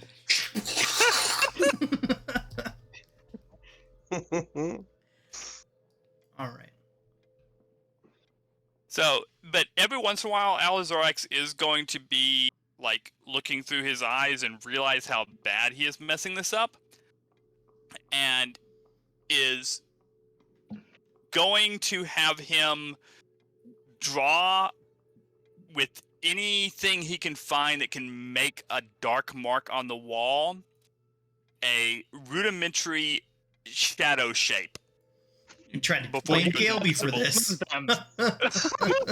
Trying to What's frame that? the child. It's awesome. The child's not here. I'm trying to blame the shadows. Okay. I love it. All right. So it looks like I still need a con save from somebody. Probably not for me because I have. Oh, protection of okay, good and evil. okay. So as you're all getting this, you find that 3 of you are humming the song all in unison. No breaks, no timbre. It's just almost as if one person was humming it. And as you're all humming that song, would somebody please roll a d6 for me? Not Oh, it. sorry. We're fucked. Okay. So, Sorry. Uskar, Rigel, and Nathaniel, I need each of you to make wisdom saves, please.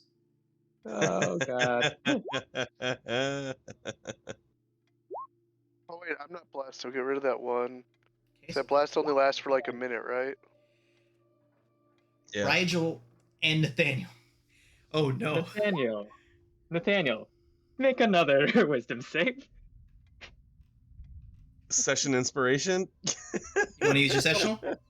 Yep. Okay.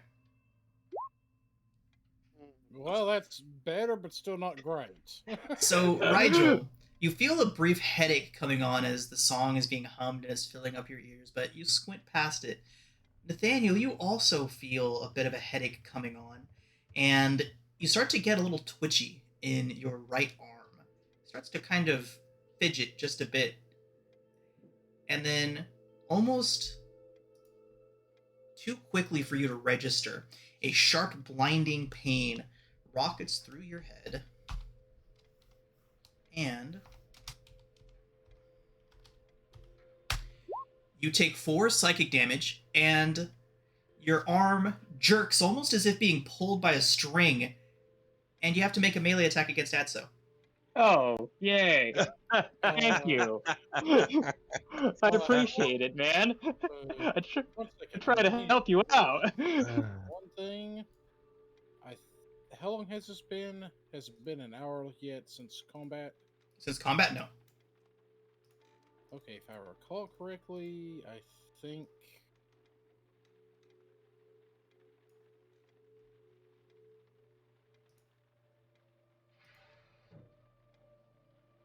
Oh, come on.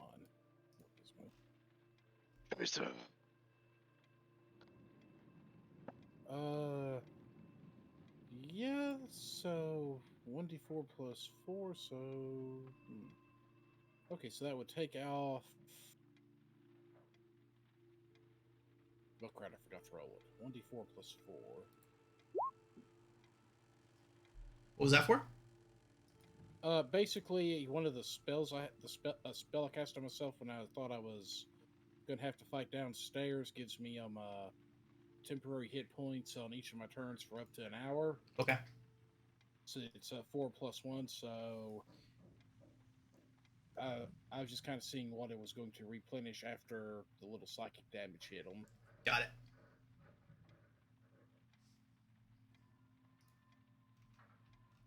Okay, Guys. And, you said make an attack roll with my weapon. I'm assuming. Yep. Wait, I'm confused. Who are you attacking? Adso. Me, So the wizard, right next to him. I am so sorry. Oh no. oof. What the actual?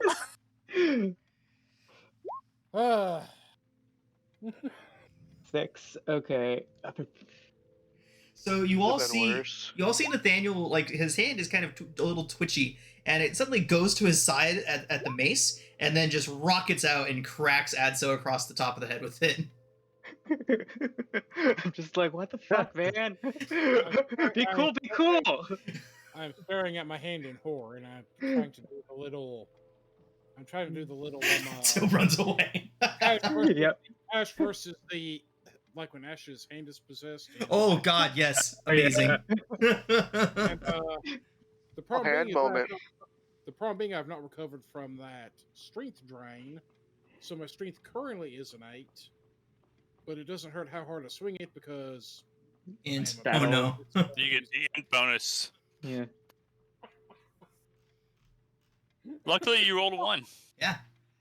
Oh, that's a 1 too. Oof. Yeah. 1 on damage. Yeah. Because it's Do 4 with better. the intelligence and +1 because it's a magic weapon with the infusion. Yeah. Okay, man. What is going on? Can you explain? Why are you hitting our friend? My arm's just doing it on its own. Quit that shit. And he's kind of panicking. So you see his Why arm you- kind of just like shoot up, and it makes like a little mouth, and it's like mimicking him. God. Do I need to chop it off? God. I think this is Nathaniel, whatever. your hand turns towards you like it's looking at you. Yeah. Oh, this is creepy. I don't like it. That's causing us to Where make is he? sing the song. It's also possessing us. Nathaniel, it makes a Why? your own hand makes a rude gesture at you, and then you have control over it again. I flex. I'm like, I seem to have regained control of it. Like his other hand was pulled back, like he was about to shield smack the thing. So it's like start beating the shit out of your hand. Put it in your pocket and keep it there.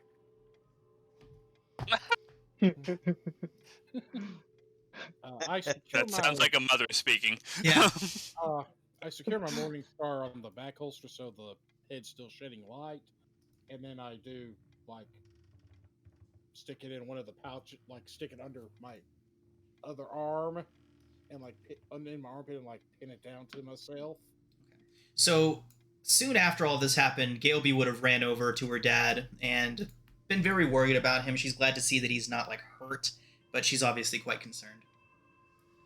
Crinkle close behind doing her best to console Gailby.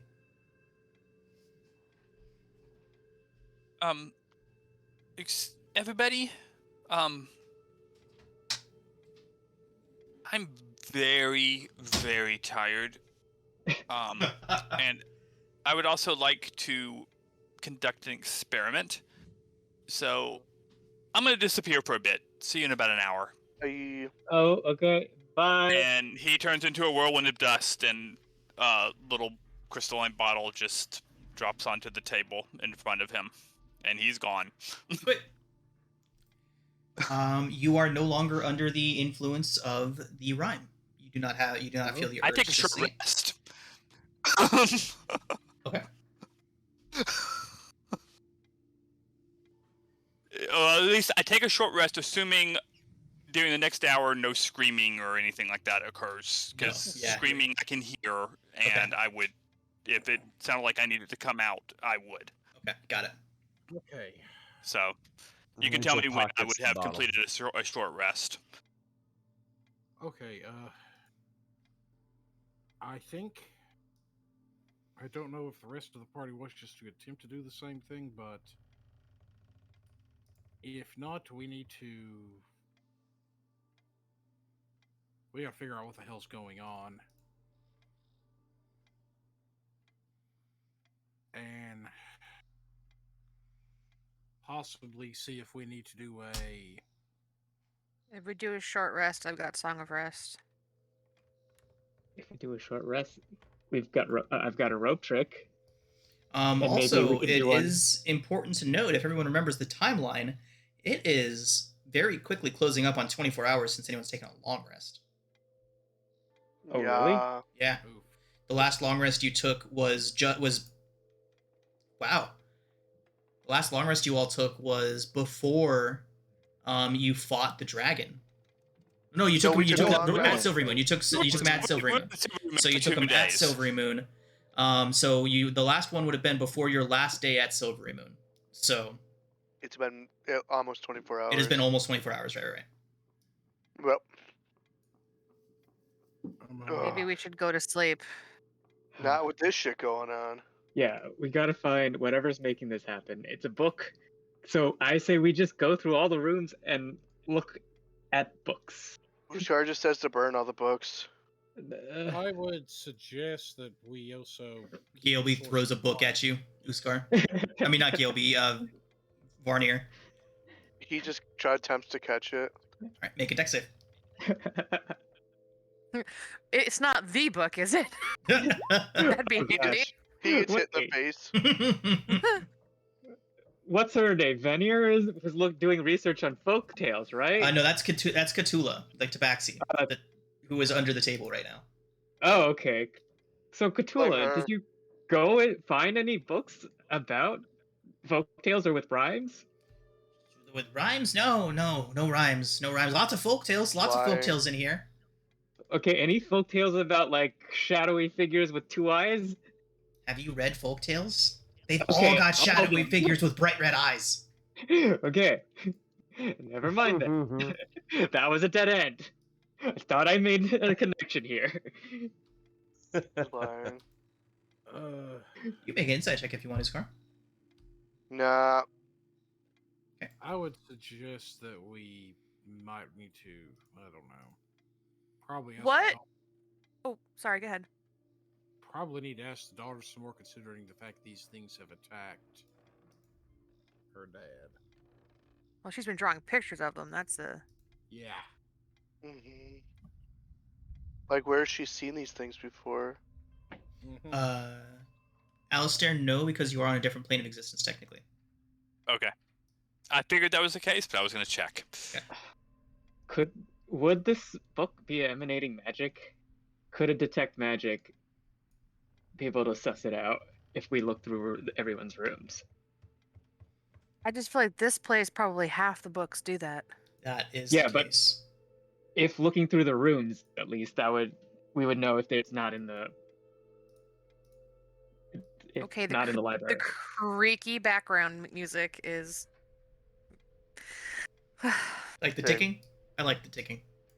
It's the door creaking that's giving me like chills right now because I'm sat in front of a closed door. so Oh, no.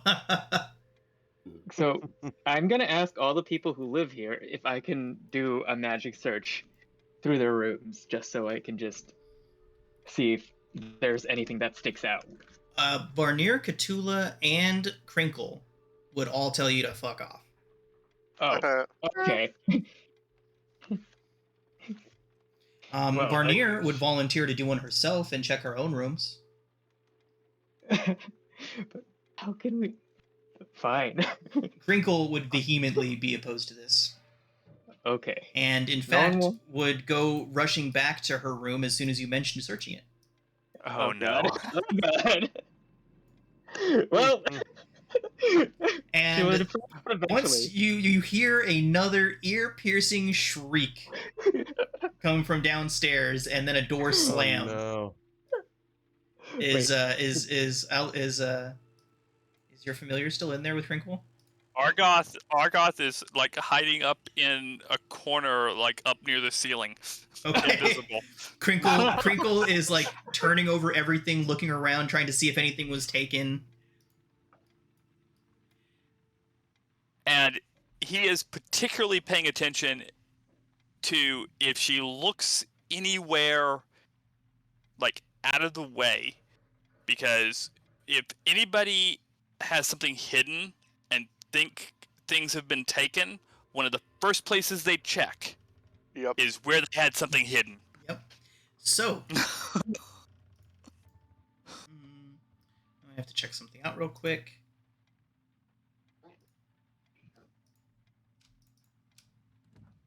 Hypothetically, what would happen if Releve started to like mess with the song? Like she did it in like a minor chord or changed some notes around, like played parts of it, but just like Play wrecked it it a little backwards. bit. So you would like to intentionally try to get the song wrong? You're gonna Yes. turn the creature into something different. Oh no! Make a wisdom saving throw. Oh God! Oh. It was a save. Okay, saves. There you are. Wisdom, not my forte. Releve, you take 11 psychic damage. Holy shit. So Don't whatever don't this try that is, at home. Whatever this is, it's not into theme and variations. It's called artistic license, you inbred. All right. So Crinkle is running around the room like a mad person, and you see them stop, and then, what's your familiar's name again? I had it like all day. Argoth. Argoth sees Crinkle stop in the middle of the floor. Make a perception check for Argoth. Crinkle stops moving in the middle of the room. Obviously looking around, assessing. Oh, it's just a straight D20 roll for perception. 11. Ooh. Crinkle stops panicking while they're looking around the room. Oh, Womp womp. Okay. That's it, though. Crinkle goes to the door and locks it. that's us.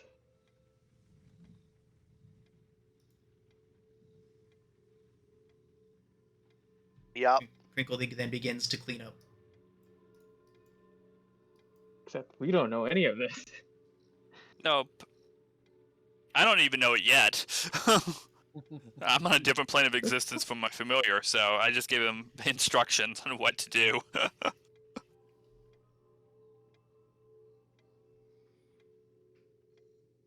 What if Releve starts making up lyrics through the music? You gotta kill yourself. That call Just into kill question. yourself. I was doing that earlier. That, Amy that was call making into, rhymes to go along with it. like lyrics that call into question the shadow's patronage. Oh, and those kind of like intelligence. Okay. So first off, let me go ahead and get concentration checks from everyone again.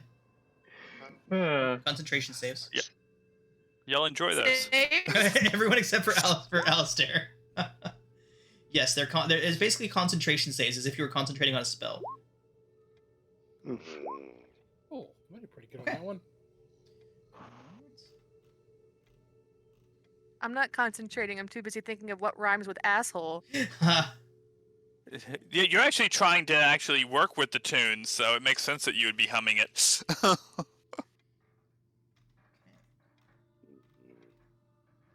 Fucking... My cat decided that I wasn't paying enough attention to her and just bit the shit out of my hand. What? Oh, Aw, lady.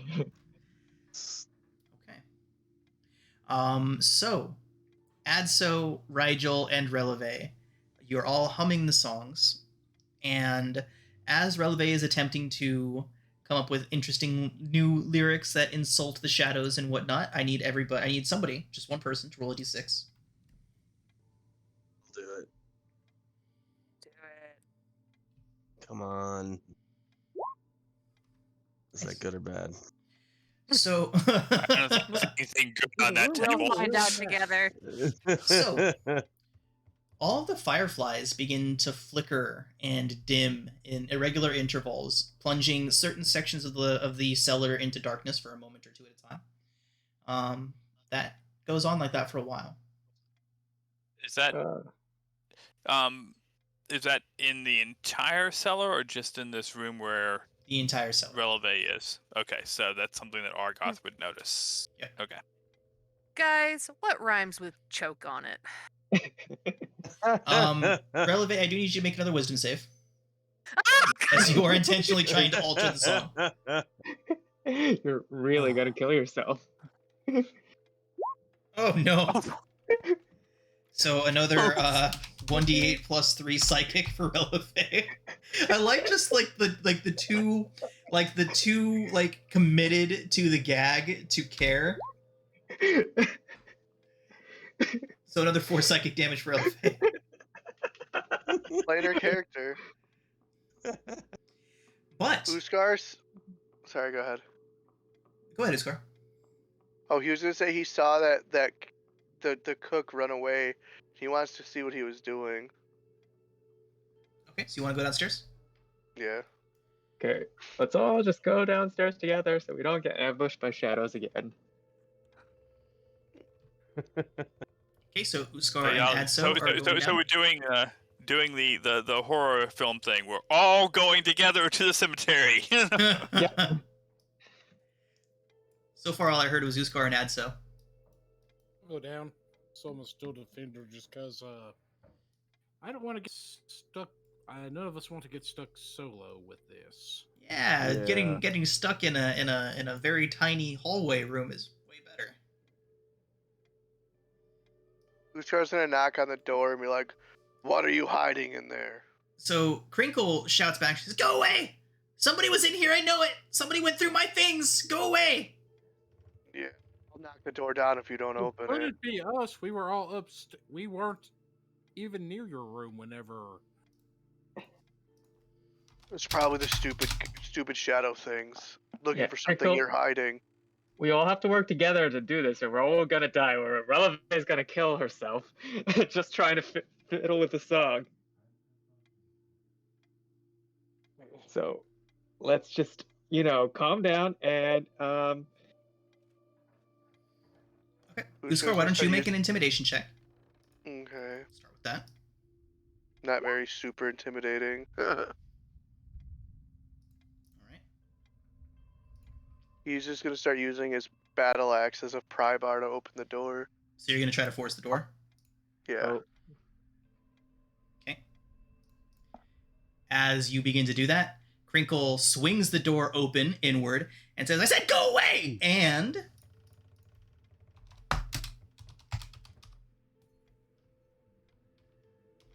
initiative.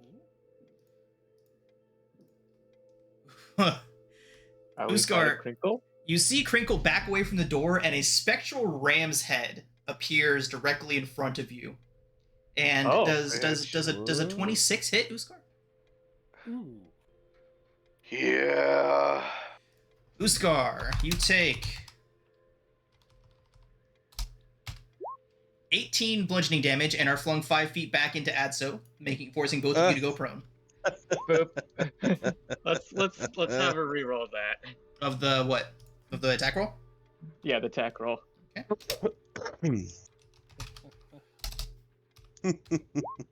20? 20 just barely hits. I'm giving It's- myself advantage. Spectral ram's head crashes into Uskar's chest, flinging him back. Uskar, you take 18 bludgeoning damage and are flung backward. And Crinkle basically just starts shouting that adventurers aren't going to do her in, that she's not going to get killed by a bunch of mercenaries. She goes on like that. Remember, she has a big trauma about being killed by a group of adventurers. So somebody trying to crack her door down definitely initiated the fight or flight. And yeah. You want to Uskar fight? kind of stands And back that's a up. flightless bird. And that's a flightless. Uskar stands up and was like, "I'm not trying to fight you, but you're hiding something that could help possibly save us from this predicament."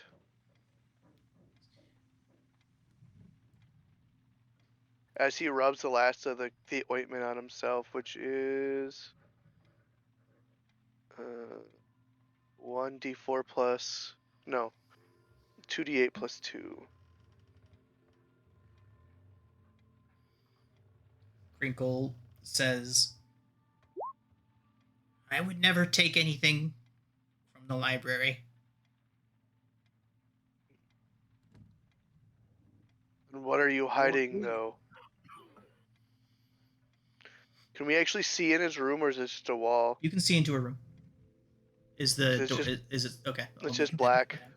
Yeah, dynamic lighting. Stuff. There we go. He's just trying to explain to him and not be hostile. He puts the battle axe away. And he's like, "What are you hiding?" Because you were hiding something. So, Crinkle kind of shrinks back a little bit, and she says, Sometimes I like to take books especially the pretty ones. Can we please see the books? I don't want to take your books. I need to see your books. So, Mm. she begins to back up into the room. Come in. Says, you promise you're not gonna try to kill me? I have no ill will towards you. You are my friend. You give me meat and bacon.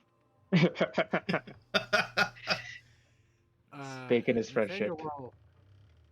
While this is happening, Nathaniel will attempt to utilize the mending spell to help repair the door that was pried open. He opened it.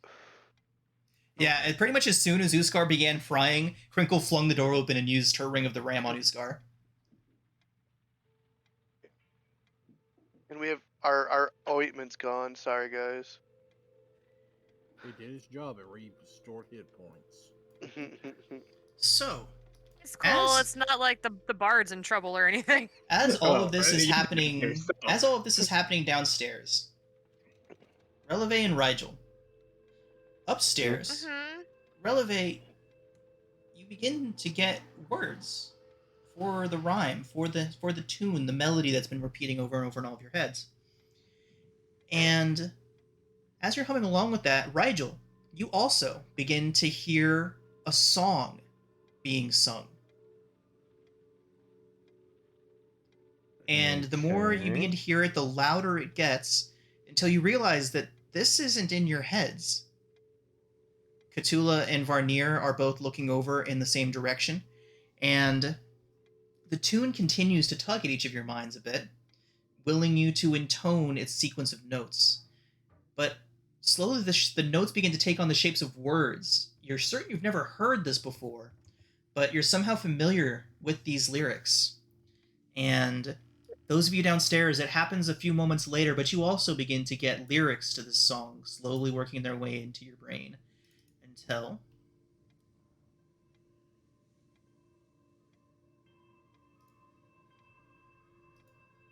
these lyrics become solidly ingrained in your minds.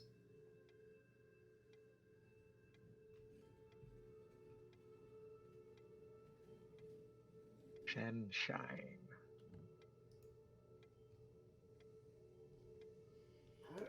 See a mother sighing Fine. Everything is fine. Forgotten husband sleeping near. With one swing she took his feet, with another took his ear. Does the shadow have a name? Shemshime. Causes grief, avoids the blame. Shemshime. See a dog that knows how to heal, never heeds plea nor command. Mother gave it tasty meal, dog chose instead to eat her hand. Does the shadow have a name? Shemshime. Grief, cause grief, avoid the blame. Shemshime. See a son doing his chore, washing clothes for folk in town, fell into the river's roar, sank to the bottom and drowned. Oh my god. Thanks, I hate it. I really do lean into the creepy stuff, don't I? I think I just I feel like I might have discovered my own DM style finally. You're calling. Yeah. Yeah. Sweet Caroline. So, this is happening in tandem with what's happening downstairs.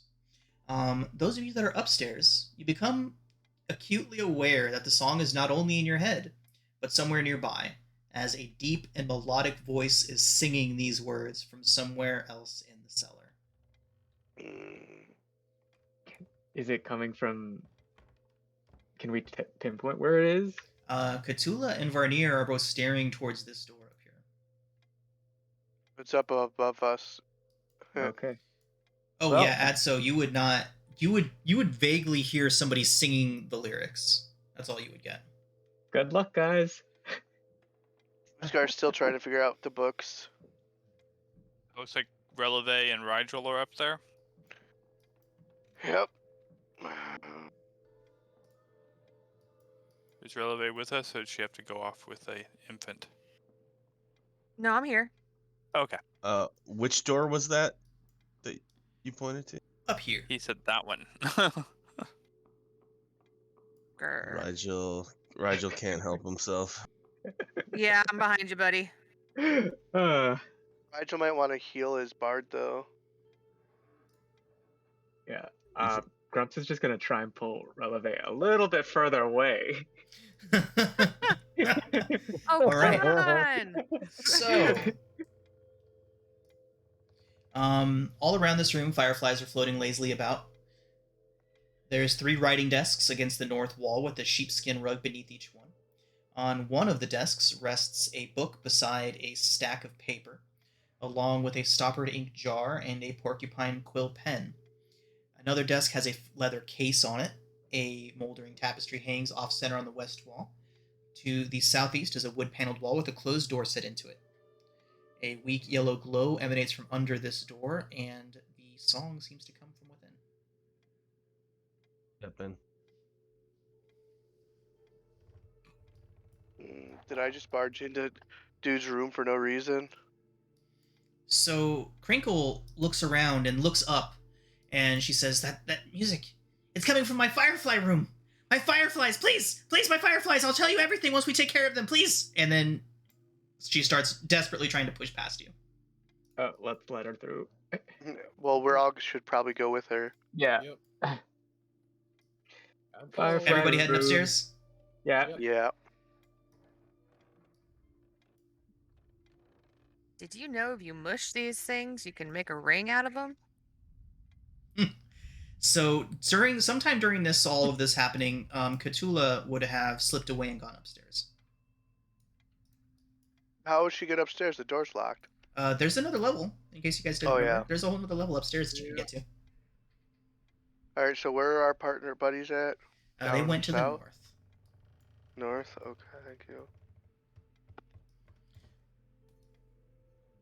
Here. All right, so Releve, Crinkle comes rushing past you, and goes to the door, and she pulls out a ring of keys and unlocks the door, and inside there are, it's a small room, awash with the glow of thousands of fireflies. It is the only fully brightly lit room in this place because there is just so many fireflies inside of it. The insects flit around inside more than a dozen glass terrariums that fill the shelves along the walls, and a steady plinking noise results from their bouncing off of the glass. Their shadow wooden boxes packed along the lowest shelves. Crinkle opens up and looks around. Her cane is out and her hand is out, like with her ring, like ready to kick the shit out of anyone that's inside. But there's no one in there.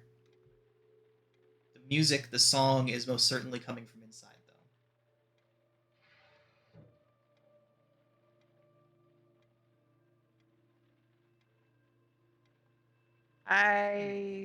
Can we go in? Or is she gonna whoop us? She actually kind of just like pushes you forward with the end of her stick, Releve. Okay.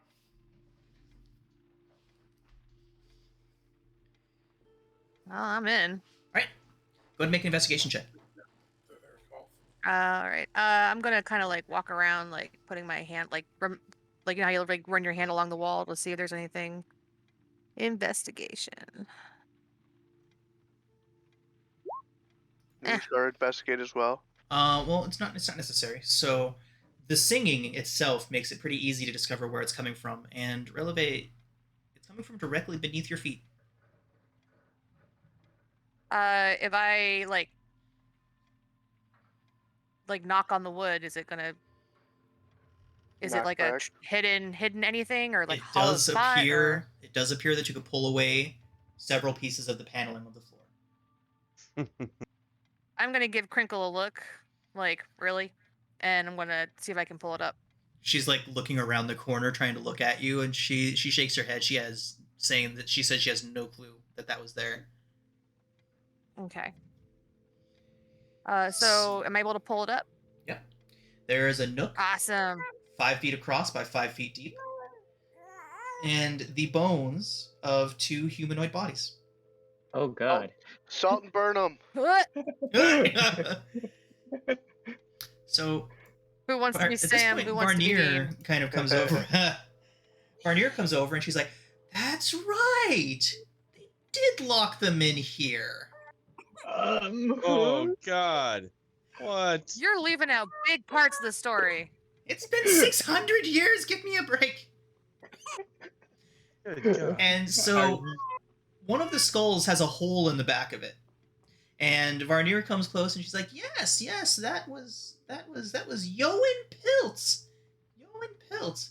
One of the Avowed killed him. Thought it could end the curse. It didn't.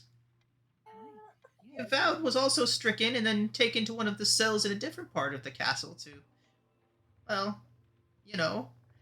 But the other body, that's the man who brought the... And as she's speaking, the skull releve just rolls over and begins singing the song. Oh god! Oh no! Kill it. Not there.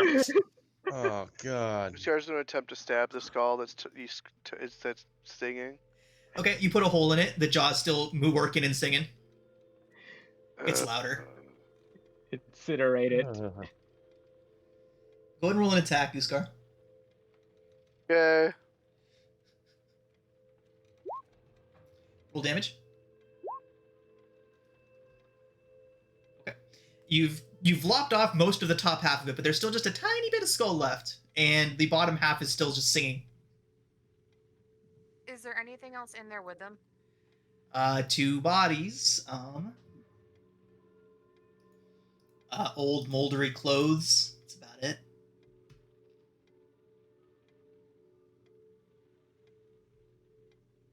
Is the book here? There is nothing but bones in that compartment. I feel like the book is in that dude's room.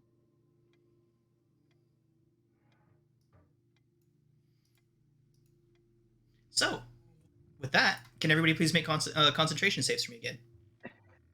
No. Damn it.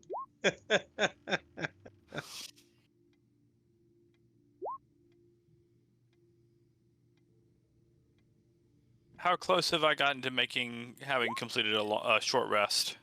We'll say that 2 hours has now officially passed. Short rest is 1 hour, so Oh, isn't it? I think, yeah, you're right. Okay. So, I So will yeah, take my 1 short hour has rest. definitely passed since he went in.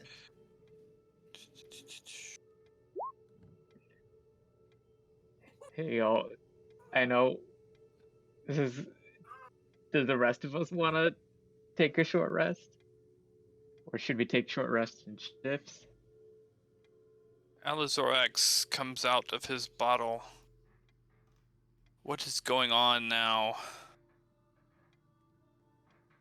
You were napping. We were fighting, music. we found a bunch I- of bodies. Really, really wish I could take y'all all in there with me. That was so refreshing. Yeah, guys, we can take a short rest if we take a rope trick.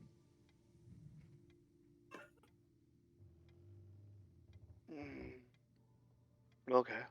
I'm actually fine, but Okay, well, Nathaniel bashed me in the head, and I would like some spell slots back. How many spells have you used? Let's see. I've used up 3 first level spells and a second level. Huh? I'll have all my spell slots back now. I only got 2 of my 4 superiority dice, so Okay.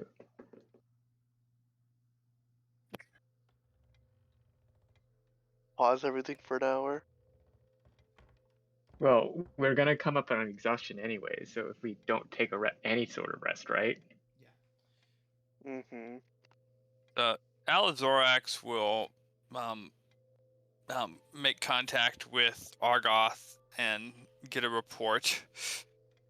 And seeing that Crinkle is in this room to the north here and worrying about all her fireflies, he will tell Argoth to keep hunting. Scar's gonna look at Rigel or at what was the thing's name? Critical. Crinkle. Crinkle. He'd be like, so those books. I think we need to look at them. Right. She kind of stops. She's like, Varnir will be so mad. Look. We'll be much more. We won't be mad if you help us. So, as Crinkle mentions Varnier kind of calls out. He says, Everyone! We must put our heads together. So, are you all planning on taking a short rest? Yeah. Are we? So, why don't we go guys? ahead and do that while Argoth is searching, and Argoth can make his investigation check. Okay. Okay. So. Argoth hard fails. So Argoth gets a 2. I'm using my Pearl of Power to get that second level cell slot back. You have to roll something. Nope. Oh yeah, we you got all that stuff. Yeah, Yeah. curses were removed.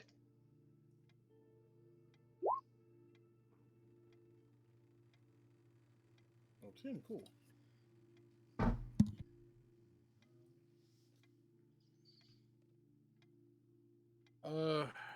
Question: does a short rest have any effect upon whatever that shadow? Oh, thing the is? shadow. Let me check.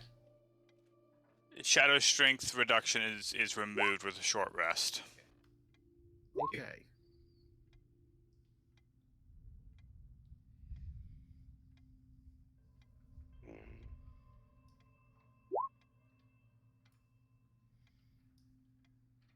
So Varnier would ask you all to meet with her upstairs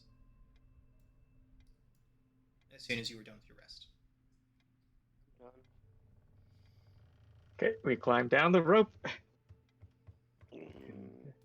with Varnier. Is Releve gonna take a short rest, or Nathaniel? I did. I rolled a. Oh, Yeah. it just doesn't look like you gained any health on my side. I am rolled my hit die and got 10 hit points back, which put me at 31. Though I didn't Roll for- take this out. There You you get go. 1d6 extra because of Song of Rest. 31's my max. Oh, okay. Oof. I have more hit points than our tank. I do, but I'm a fighter, so I should. Yeah. But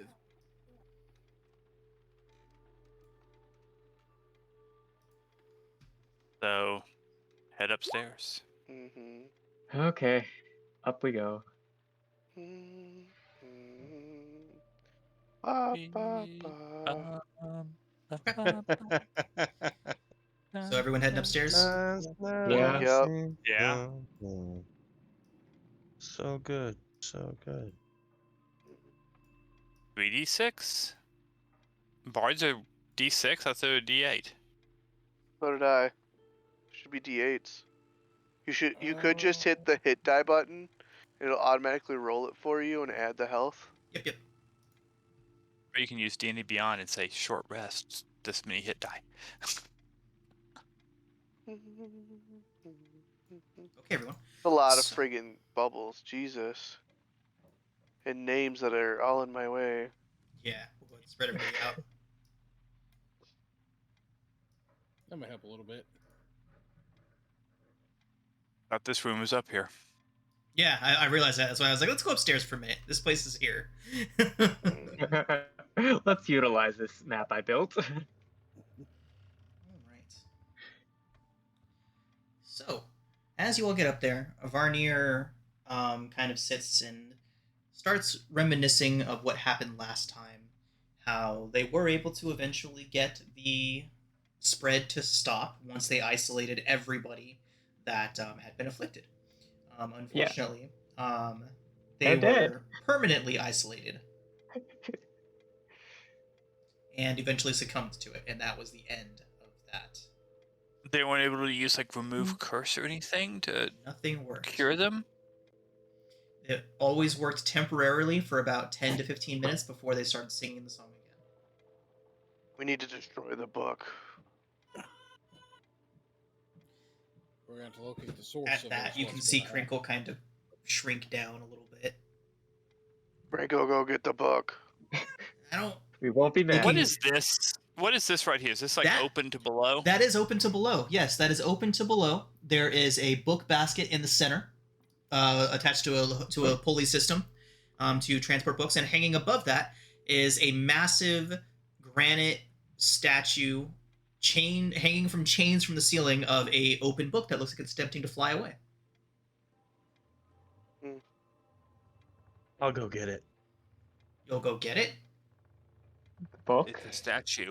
It's like huge, I can't take the. Oh, weighing it's like just a statue. several thousand pounds. Oh, sorry. I thought there was like a book on it. No. Sorry. It is a misunderstanding. statue of a book. He was thinking like the book was like that we wanted On a was up statue. there, and he needed to Yeah. go get it. You can climb onto the chained thing if you want. And Nah. does it look sturdy? Like, will this 1,000-pound statue look like it could fall? It very much does not look sturdy. Oh, yay!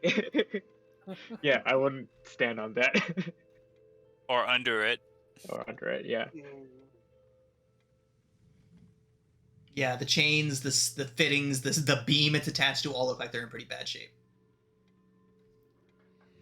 Uskar's gonna continue imploring to Crinkle to go get the book. Crinkle still pretends that they have no clue what you're talking about as Varnier continues talking about the whole thing. While surface thoughts only, while Iskar is doing that, Alzorax would be just keeping an eye Uskar, do you on think surface thoughts of Crinkle. It's mostly revolving around Crinkle's around Varnier is gonna kill me.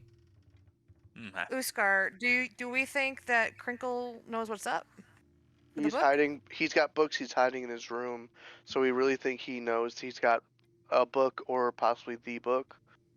Is Crinkle Not he or to she? be a jerk, but Crinkle's a she. we kind of Crinkle is a Okay. lady. we Scar just like kinda know refuses how to get to acknowledge Crinkle. that. We know how to get to Crinkle. Pick Yeah. a Firefly. Uskar's No. standing next to a Firefly lamp, and he kind of starts reaching for it while looking at Crinkle. Crinkle starts No, adjusting no, the no, ring on her no. finger. No. Uskar?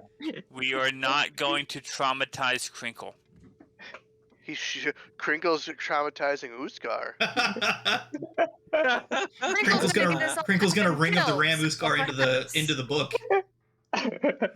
Oh, But okay. as this is all Crinkle. going on, Crinkle's like staring right at Uskar. But as this is all going on, Varnier goes on, and she's going into way too much detail about how long the previous afflicted had to sit around and wait. And Wait, how did she know about that? Varnier was here the first time. Yeah, but like, But like in this room? No, she was in the library. She was one of the people that was She trying to heard help all contain about it. Yeah. how does she know how long they had to wait? Because she was there. She isolated the people and was one of the people that was trying to keep others away from them. So she knows exactly how long it took for them to, stop singing. Okay. Or was she one of the isolated She was to not. begin with? She would say Okay. that she was not.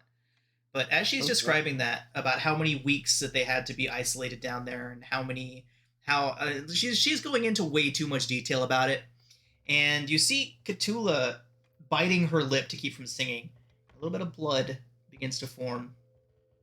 And then Cthulhu slumps to the floor with her back towards one of the bookshelves and leans against it, her head in her hands, until Cthulhu, after a moment, her ears just flatten along the back of her head, and she springs up and takes off for the hatch. I Full cast suggestion. feline agility. I think Cthulhu's gonna find It's out. locked. It's locked.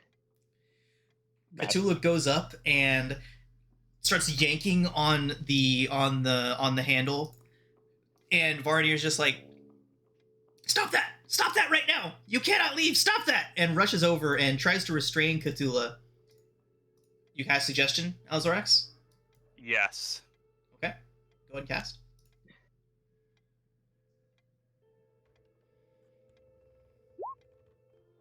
And I 13 suggest wisdom? that she needs to calm down.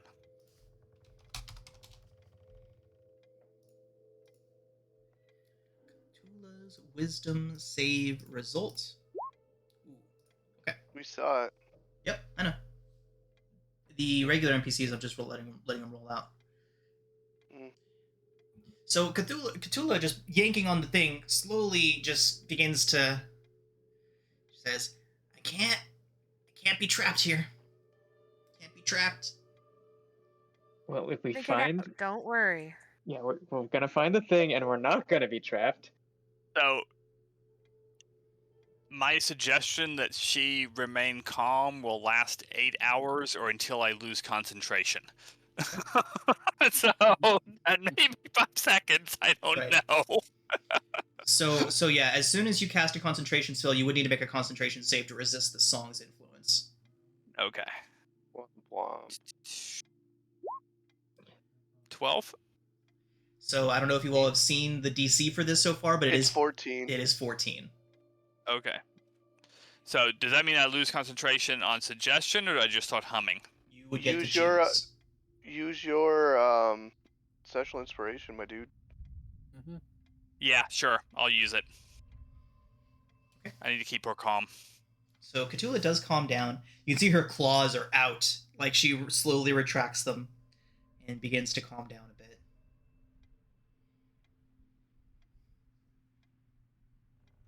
Quickly.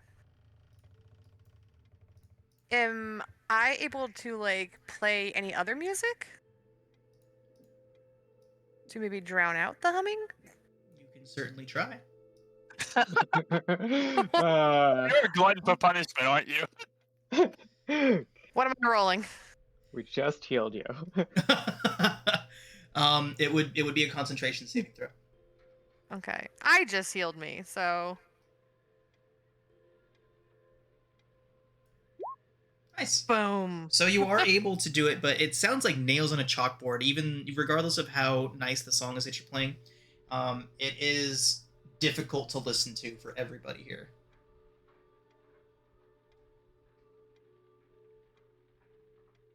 Please stop that caterwauling. I beg your pardon. Alright,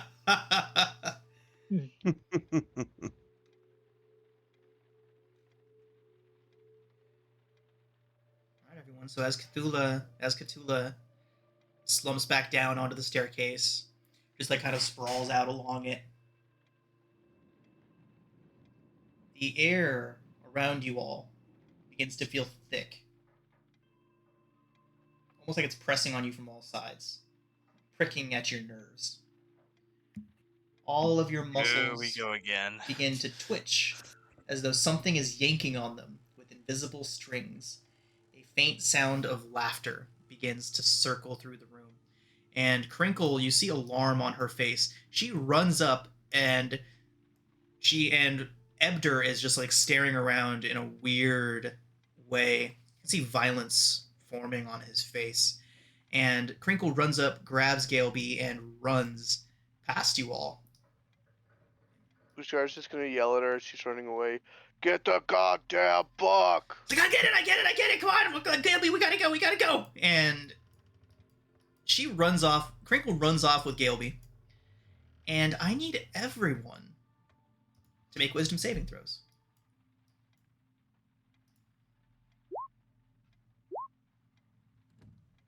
Rigel, make that again. Thank you. And we're going to make one for Vernier, Cthulhu, and Ebder as well.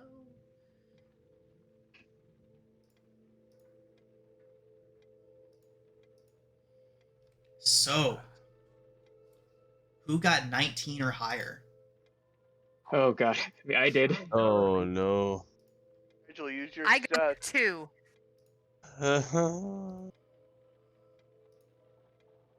I got an 11. Rigel, did you use your sessions? I already did. Oh god. Womp. Okay. Ooh, Cthulhu. Go Cthulhu. So, everybody that got an 18 or lower, you can feel something tugging on your arms and your legs, moving you towards each other. So, Uskar, did you pass? 14. So you failed. I'm putting the frightened condition on you just to mark who's affected, but it is not the frightened condition. Releve, did you pass or fail? No, they got a 2. Nice, good job. Nathaniel? 18. Adso? 22. Nice. Rigel? 17. Wow, that was a high DC. The Steel Defender, I'm going to say, is immune to this effect. Alzorax? Oh, I failed. Everyone, only person that passed was Me. Adso? was Adso. So, everyone that failed, you must attack the closest person to you. And you must do everything in your power. Everything in your power. Do not hold anything back to Oh, kill that God. person. Can I? Awesome. Does that include spells? Everything. Whatever your character would do to cause harm and eventual death, you must do. Yeah. Just to I that love it. person or to anybody within range? If there are more than one person with that you would consider closest to you, then you can choose which one. I kicked the cat. You know what? No. instead of- Let's go ahead and change that. It would be a random roll. So Vernier and Cthulhu are Okay. both closest to you, so it would be a random roll between the two of them. I was just trying to determine whether or not I would use an area of effect thing. So, I mean, yeah, it's that's what technically wants to be heard. technically for everybody. So it's just whoever's closest to you would be. So if you have AOE stuff, then yeah, you would try to murk the whole room. Oh, God. Well, who's got fireball? Well, all right, everyone. I have to use the bathroom real quick, and we'll be back in like 60 seconds, and then y'all can have at each other. Should we Is this- roll initiative? Yes, you should. You should all roll initiative. Hey, Hank, you're closest. Run away! Yeah, let's do this in Right. an initiative roll so we know who goes when. Oh man. I'm rolling Oh, thank twice. It's- Oof. Let me see I'm some- using my session inspiration Oof. on my initiative. I am not. I'm sticking with that 2.1 that I got. I want to be out of here ASAP. Yeah, while 'cause you right all now- figure it out. Because right now you're about to get hit by me. Yep. And that Right means now, that a means whole bunch trip of people attack. are about to get hit by the area of a spike growth. Adso's gonna get hit Like- by whoever gets hit by Uskar's gonna get hit by a trip attack, an action surge, another trip attack. It's gonna be bad. Because the thing is, in my head, Releve reached out to hold Nathaniel's hand, so now we're about to. Yikes! This is how we kill each other. This is how we This is how a TPK. TPK happens. Oh god, Uskar's Is gonna this kill. Taylor Swift feels? Oh my god, Uskar's gonna kill one of the squishies. It's terrible. This is why the party of adventurers tried to kill the freaking Canku nest. Freaking Kinkus. I knew that motherfucker had it too. If Get they that tried to, I'm goddamn Why do sorry, you I'll think? take things Why do that you think Canku Argoth killed has been in tearing her room apart? Yeah, but we couldn't do Battery anything. 60%. Okay, I'm back. Let me go ahead and get the NPCs into the initiative. Everything is Uskar goes awful. last, so he's gonna kill somebody. Mm. Because he's got an action surge to use. Oh, I accidentally my hit the Steel god. Defender. And if anyone swings at him, he's gonna repost. If they miss Hey. him, Fun. that's gonna be bad. Mhm. Good stuff. Uskar fighting a bunch of squishies in his team. Okay.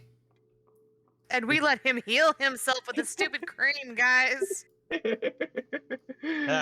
And so So all that you see right now is everybody beginning to twitch and move in weird ways, almost like they were being pulled on by marionette strings.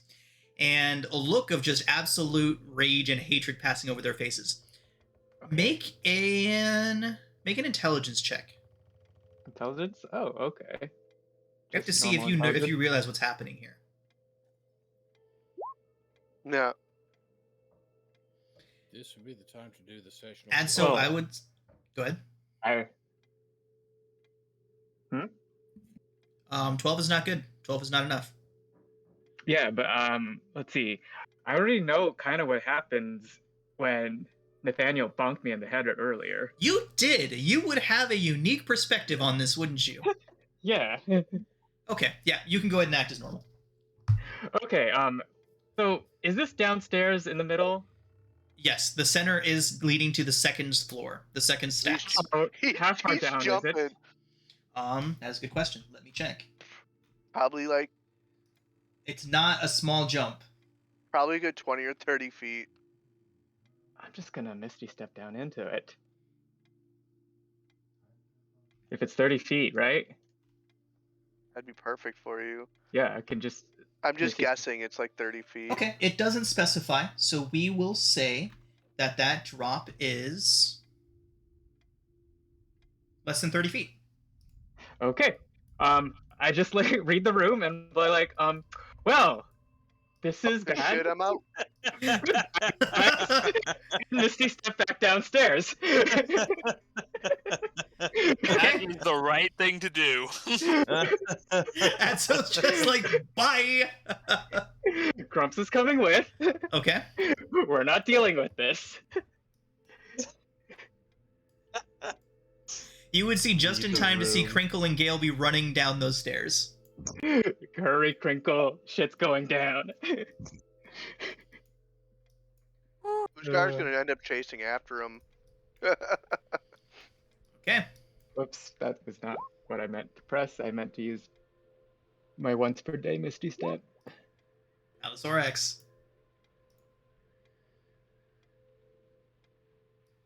I think I'm out of the way of all that AoE right now. That's good. So, I cast Spike Growth. I'm gonna center it. Let's see. Right there. That should. No. Over to the right. Hit More. everybody. One more. Up one. And over one. One more over. Right there. Okay. So difficult terrain, you take damage for moving through it. And so... And then as bonus action, I'm putting a hex on the closest person, which is her. So that's all my spell slots. Wow, we just got them back. Now, am I free to move as if I was in combat? Yep. Okay. Bye out. All right. I'm done. Uskar, Ebder charges you. Just gonna die then. I mean, 5 And- foot of movement and the spike growth is damage, but nobody can really even tell it's there until they start taking damage from it. No, we saw you cast it, so like I can see it. Oh, yeah, okay. Misses, so I'm gonna repost because that's what I would do. Okay.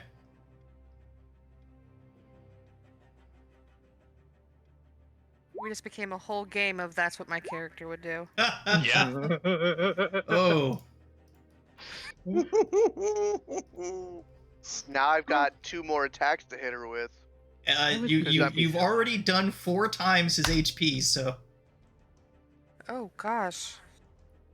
Yeah, Did you just murder We somebody? just became serious murder hobos. I just TK'd Ebner with a reaction. Oh, Gelby. Poor Gelby. Oh no. No, Gelby's safe. for now. Yeah, but she's an Yeah, orc. Crinkle took her downstairs. She can have revenge. She's on gonna the grow up to murder us. Rigel. Oh, right. BBEG has officially been introduced. Yeah. Guilty. We'll make sure she knows that the Canku hiding shit's what caused it. Ooh. Rigel? Ooh boy. Okay. Dim, dim, Well, I'm gonna go into starry form. Archer, of course, Yeah, who you trying to heal? because we all about killing.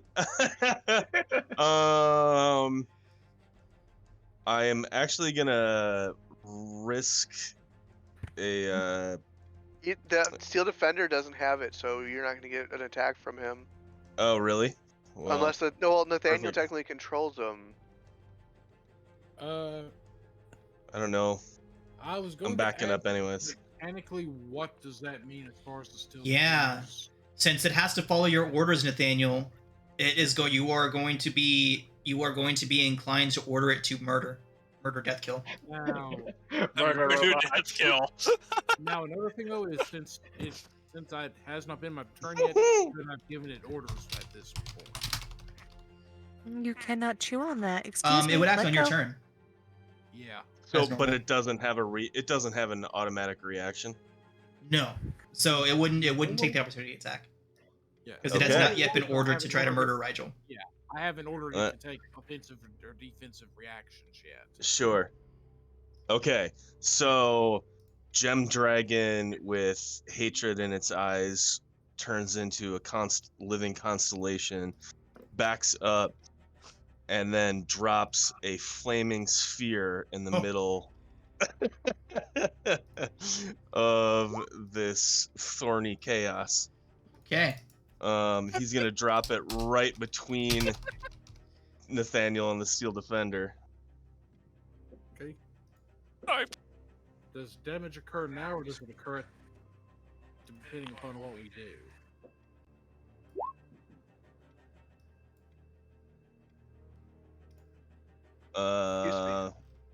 Let's see.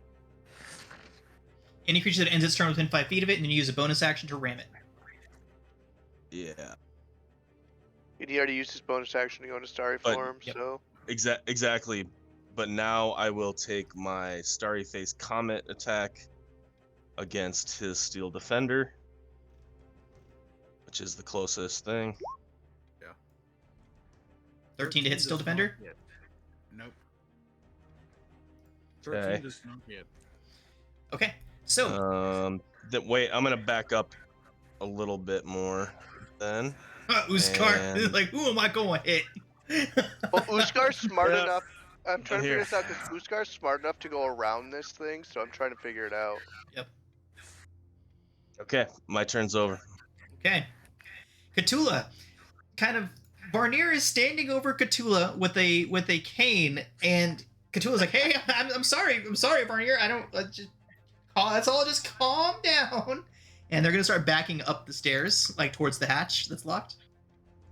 So my suggestion of calm on Cthulhu is over because I'm concentrating on spike growth Spike now. growth. Okay. Cool. Yeah, Cthulhu's initial outburst has passed. That wasn't magically inclined. That was just her going stir crazy. Okay. Right. Releve. Okay, Releve is going to immediately levitate. So that she is 20 feet up, or as high up as the ceiling will allow. That would provoke an opportunity attack from Nathaniel. Bonus action, unsettling words on Nathaniel. Ah, nice. Okay. Is it, you guys say it was a D8 now? Is that what you said? Or my D6? You're still D6. D6 Okay. still. I think they were talking about your hit dice for the D8. It says, Okay, so he gets -5 on his stuff. Is it next saving throw or is it? Yeah, that's just saving throw. Yeah. You wouldn't Yeah, want to use that. Why not? Wait, Unless what? you're gonna make it. It's Yeah. only unsettling words is for his next saving throw. So Yes. she would use it, yeah. Yeah. Okay. Yeah, Okay. let's yeah. So take a swing as she floats up. Yes. Oof. Bang. You're good at Roll rolling one again. ones when you're hitting your friends. I'll give you that. Uskar's not. All right, Releve. So you take 6 piercing from Nathaniel as you float up, but you are now up at the ceiling, which is 20 feet up. Cool. I use my bonus. I'm all done. Okay, Nathaniel. Considering she is floating 20 feet up and these two are over here, You're not just gonna hop and try to hit her? I'm throwing the ice bomb at the tabaxi because it's a little further away, so it'll keep me out of the range of the initial hit. Okay. So 17 to hit the tabaxi. 17 hits. That is 7 piercing damage to her. Then it explodes and if I recall right, 10 feet around it for 11 cold damage with a DC 14 saving throw for both the tabaxi and Okay. for both of them. Half or no damage on success? Half. No damage. Oh, wait, no damage. No damage. Yeah, because it's a cantrip. Ooh, they both fail. It's a level 1 spell. Yeah. Oh, level 1's usually... It's because it's a secondary reaction. Oh, Yeah, okay. You get So- you get 2 chances to hurt something with it, basically, so you don't have a. Yeah. So they're both showered with these ice shards, and several strike Varnier, and she drops. Okay. And I order my Steel Defender to attack Rigel. So on him moving from that spike growth, does that do the 2D? Every 5 feet that anything moves through the spike growth is 2d4 damage. Right. Okay, he moved 1 square out. Do I need to roll the 2d4 or do you roll it? I'll roll it. 3. Okay. And he has 40-foot move speed, so 5. Oh no. 25, 30. And he's going to attempt to attack Rigel. Does a 15 hit? Let's see. Nope. Okay. Okay. Anything else from Nathaniel? Nathaniel will take damage from the Flaming sphere, yeah. flaming sphere. If he doesn't move. He's gonna take damage either way. Right. Yep. D4 or how much? Damned if you do, 2d6. damned if you don't. Yeah. Flaming And I've sphere's a already- 2d6. Yeah, and I also have a D6 reduction on it too, so I'm screwed regardless. So Yep. -5 on a saving throw, sweetheart. Oh no. I thought it was 5. There's no saving throws for either, so. Oh, okay. Flaming spheres on a saving throw? Yeah. Oh, just nope. ending it, right. Not if you're in the space. If you run What do you the want, sphere, fire or you can make- thorns? Right. So, Random 2d6 or 2d4? Or is... Any creature that ends its turn within 5 feet must make a dexterity saving throw. Within Okay. 5 feet, so he'd have to take 48 to get away from it. Yeah. No, he wouldn't, Or he 'cause can just could go try right the here. dex save to avoid the fire. You Yeah. just go right here. Still Either way, I have have to fun. make the deck. So let's go with the deck save first to see what happens on the fire. So you're just gonna stay? Yeah, he's making a dex save against your flaming sphere right now. Okay. So, You A got a one. 1. That is -5. 2, so it's a 1. yeah. I love you. So 2d6. damage. This is wonderful. So you guys are ruining our marriage. Thanks. I already know exactly what to do if my character bites it, so. Okay. Is that Who's when you going? make YOLO swaggins? YOLO Swaggins!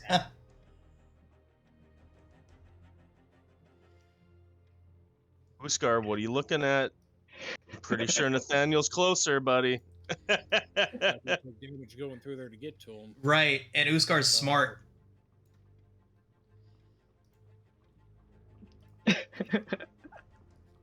Is he? Zypher, you there? He's thinking. He's thinking. Measuring and thinking. I can smell the smoke burning. Zypher, if you're talking, you're muted, dude. He's not muted. He might be He mutes muted. from his headset. Yeah. Externally. Yeah. This is the best session. So. Why did this DC so high? Nothing. Us turning on each other.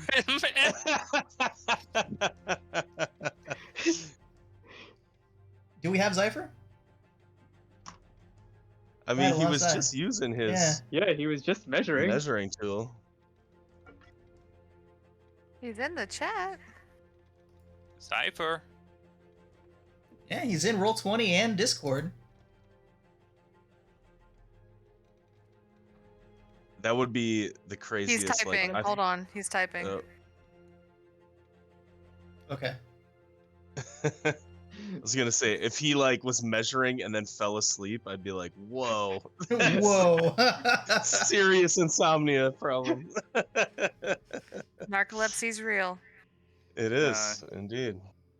Somebody No who shame. might have No COVID shame. is typing and then falls asleep. I'd be like trying to figure out how to call 911 to their area. Yeah, right. You're okay. Oh man.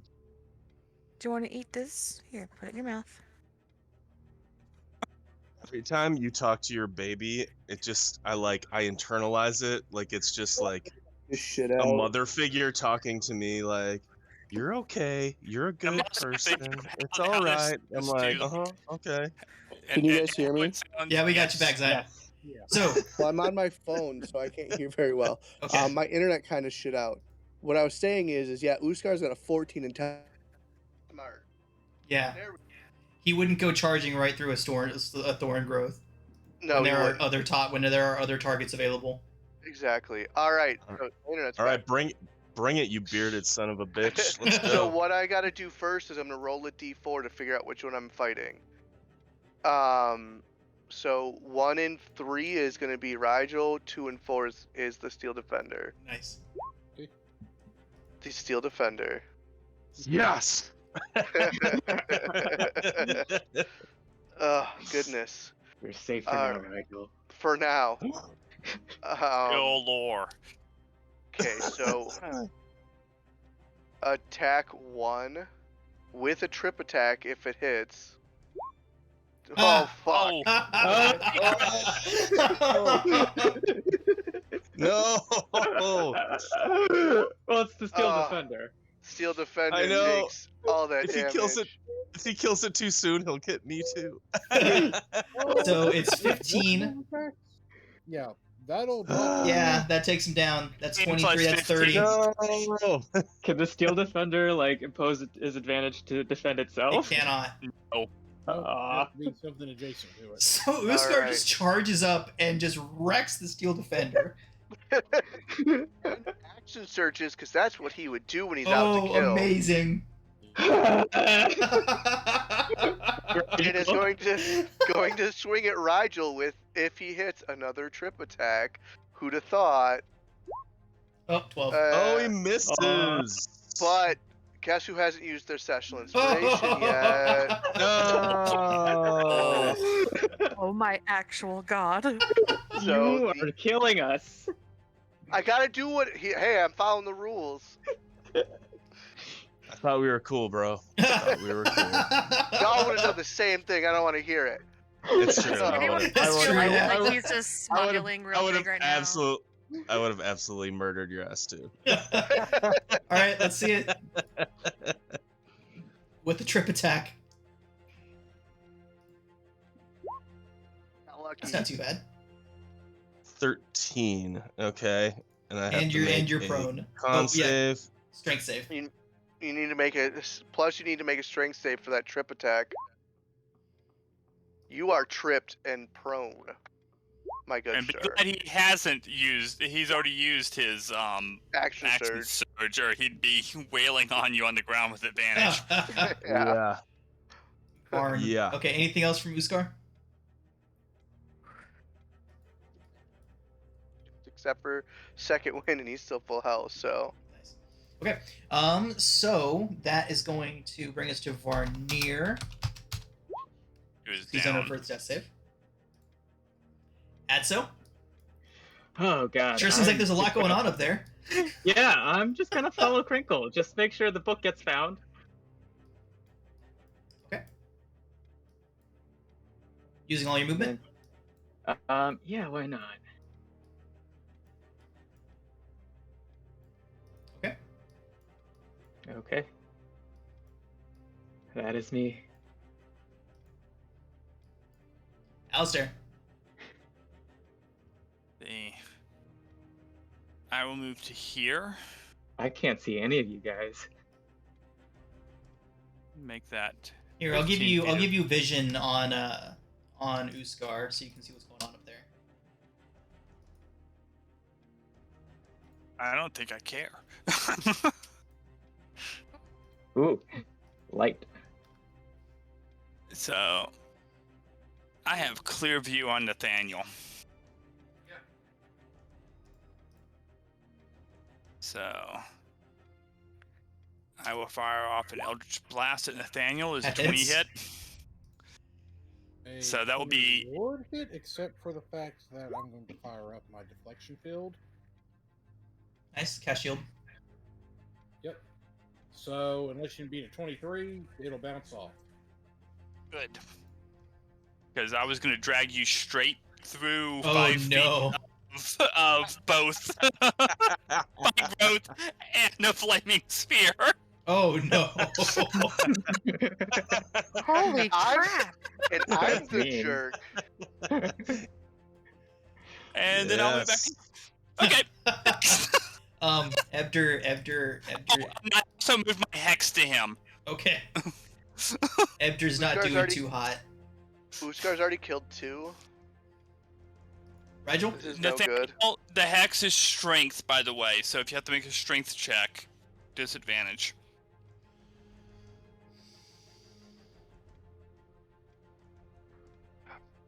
Our little teenage dragonborn, what you doing?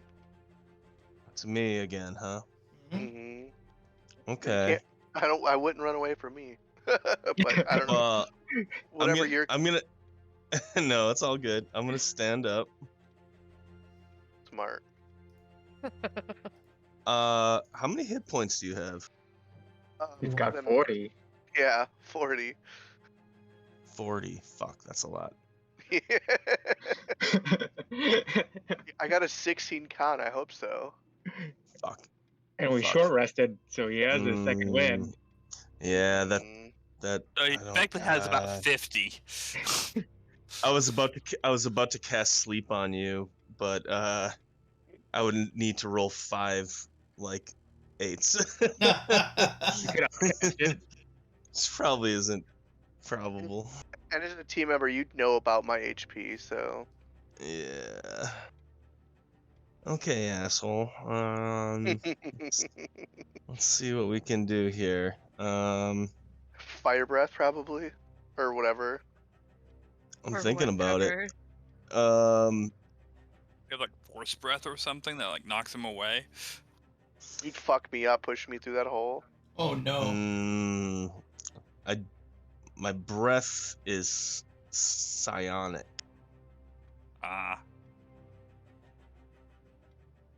So it would not shove him back. I don't really love the idea of a strength check against his strength with my -1. Shoot. Sorry, I was just trying to look if there's anything I can wild shape into that's like strong enough to hurt him. T-Rex, great ape. Oh no, I mean, at this level, I think the best I can Yeah, do is forget. like a big dog, maybe. Just smack it on its snout. Shoot. Okay. Well, if I'm going out, at least I'm hurting someone first. I am going to slam the flaming sphere into Nathaniel as a bonus action. Okay. And I have to make a save, dex save, right? Let's see. If you ram the sphere into creatures, it must make a saving throw against the sphere's damage. Yep. -5. Is it just you already did that? Is that just for my next? So save? I'm rolling a 2d. Sorry, first time user of this spell. Okay, let's see So I how roll it.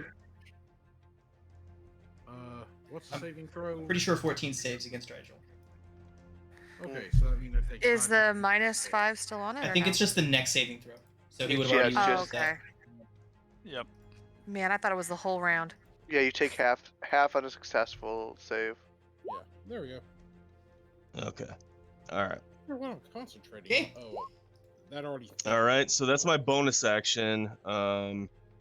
Geez, sorry guys. I'm taking forever on this. I don't know what the hell You're to fine. do. I don't know We what to weren't do prepared against. to fight each other.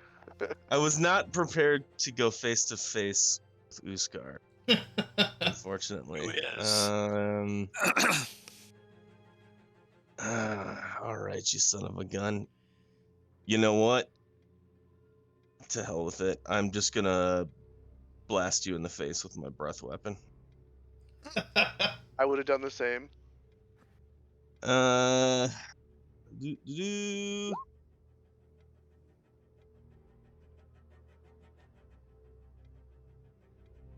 Okay, so constitute dex save from Uskar. That's a success. So half of the 1d10. So roll 1d10. Of course, now I'm rolling really well. So I 3. take 3. And Rigel, is that your turn? Oh, to hell with it. I'll try to run away. Okay. Why not? Bye. Run away from a fighter. Wait. I used half of my movement to get up. You only have 15 feet. Yeah. You don't want it. 15 feet is not worth giving him an Yep. extra attack that round. All right, I'll stay. Alright, Cthulhu is going to look around and be like, what the fuck? And just crouch down in the thorns and try to hide. Is Cthulhu successful? Cthulhu wasn't affected by this. No, in hiding. Just Probably getting thrown. not. Just I mean, we know where she is. Right, she's more just crouching down and trying to stay the hell out of this, because she can't exactly move. Yeah. But yeah, we can just ignore that. Y'all know where she's at. Releve. I am going to cast Tasha's Hideous Laughter at Nathaniel. I was gonna just suggest Dissonant Whispers, so he'd have to walk. I'm gonna cast divorce on.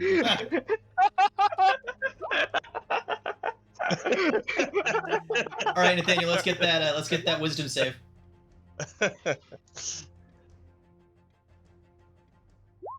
Oof. Oh. Down he goes. Mm-hmm. So if you're rolling on the ground laughing in a spike growth,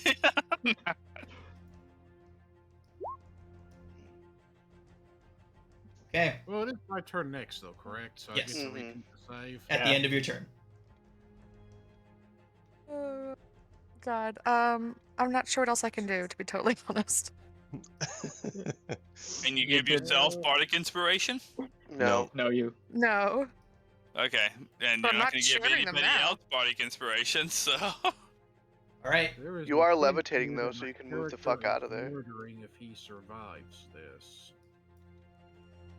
Yeah, am I touching the ceiling? Like, can I You use are. that to, like, move myself around? Okay, cool. I would like to just scoot my ass back, thanks.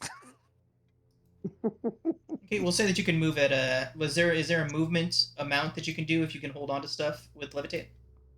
It No. does not say. Okay, so we'll say that you can move half your movement Okay, by so that grasping was a and holding onto things and moving along that way. Yeah, Thank that's you. what I would say too. All right, Nathaniel. At the end of your turn, you can make another Wisdom save against the laughter. Take Well, there's 2d6 not and then what I can do otherwise, make a dexterity save. except walk around and. Well, hold on a sec. Right, Nathaniel definitely got the short end of the stick. Everyone just fucking ganged up on him. He's He was right in the middle. Poor guy. Oh man. 5, 10, 15, 20 to make sure it's not. you can't move until because the wisdom saves at the end of your turn. Wisdom saves at the end Yeah. of your turn. You can't move. So basically, all I'm doing is making the save. I got Right. it. You're gonna make the wisdom save, then you have to make That a is a dex success. So you are no longer under the effects of Tasha's hideous laughter. However, that is the end of your turn. So you can't do anything else, but you do need to make a dexterity saving throw against the flaming sphere. 16 Nice. succeeds, so half of that, so 5. save. Good saves. That's to good Uskar. I just need to. timing. Uskar just kind of looks at Rigel and just kind of flashes his sword. He's gonna poke at him. Don't be mad. Oh, Uskar's not mad Oh, 20 hits. with that trip attack. 12 Okay. more damage. 12 more. Mm-hmm. It's just the day at the office for Uskar. Poor Rigel's prone again. Go ahead, kill me, man, kill me. Roll that strength save, my dude. Oh, what?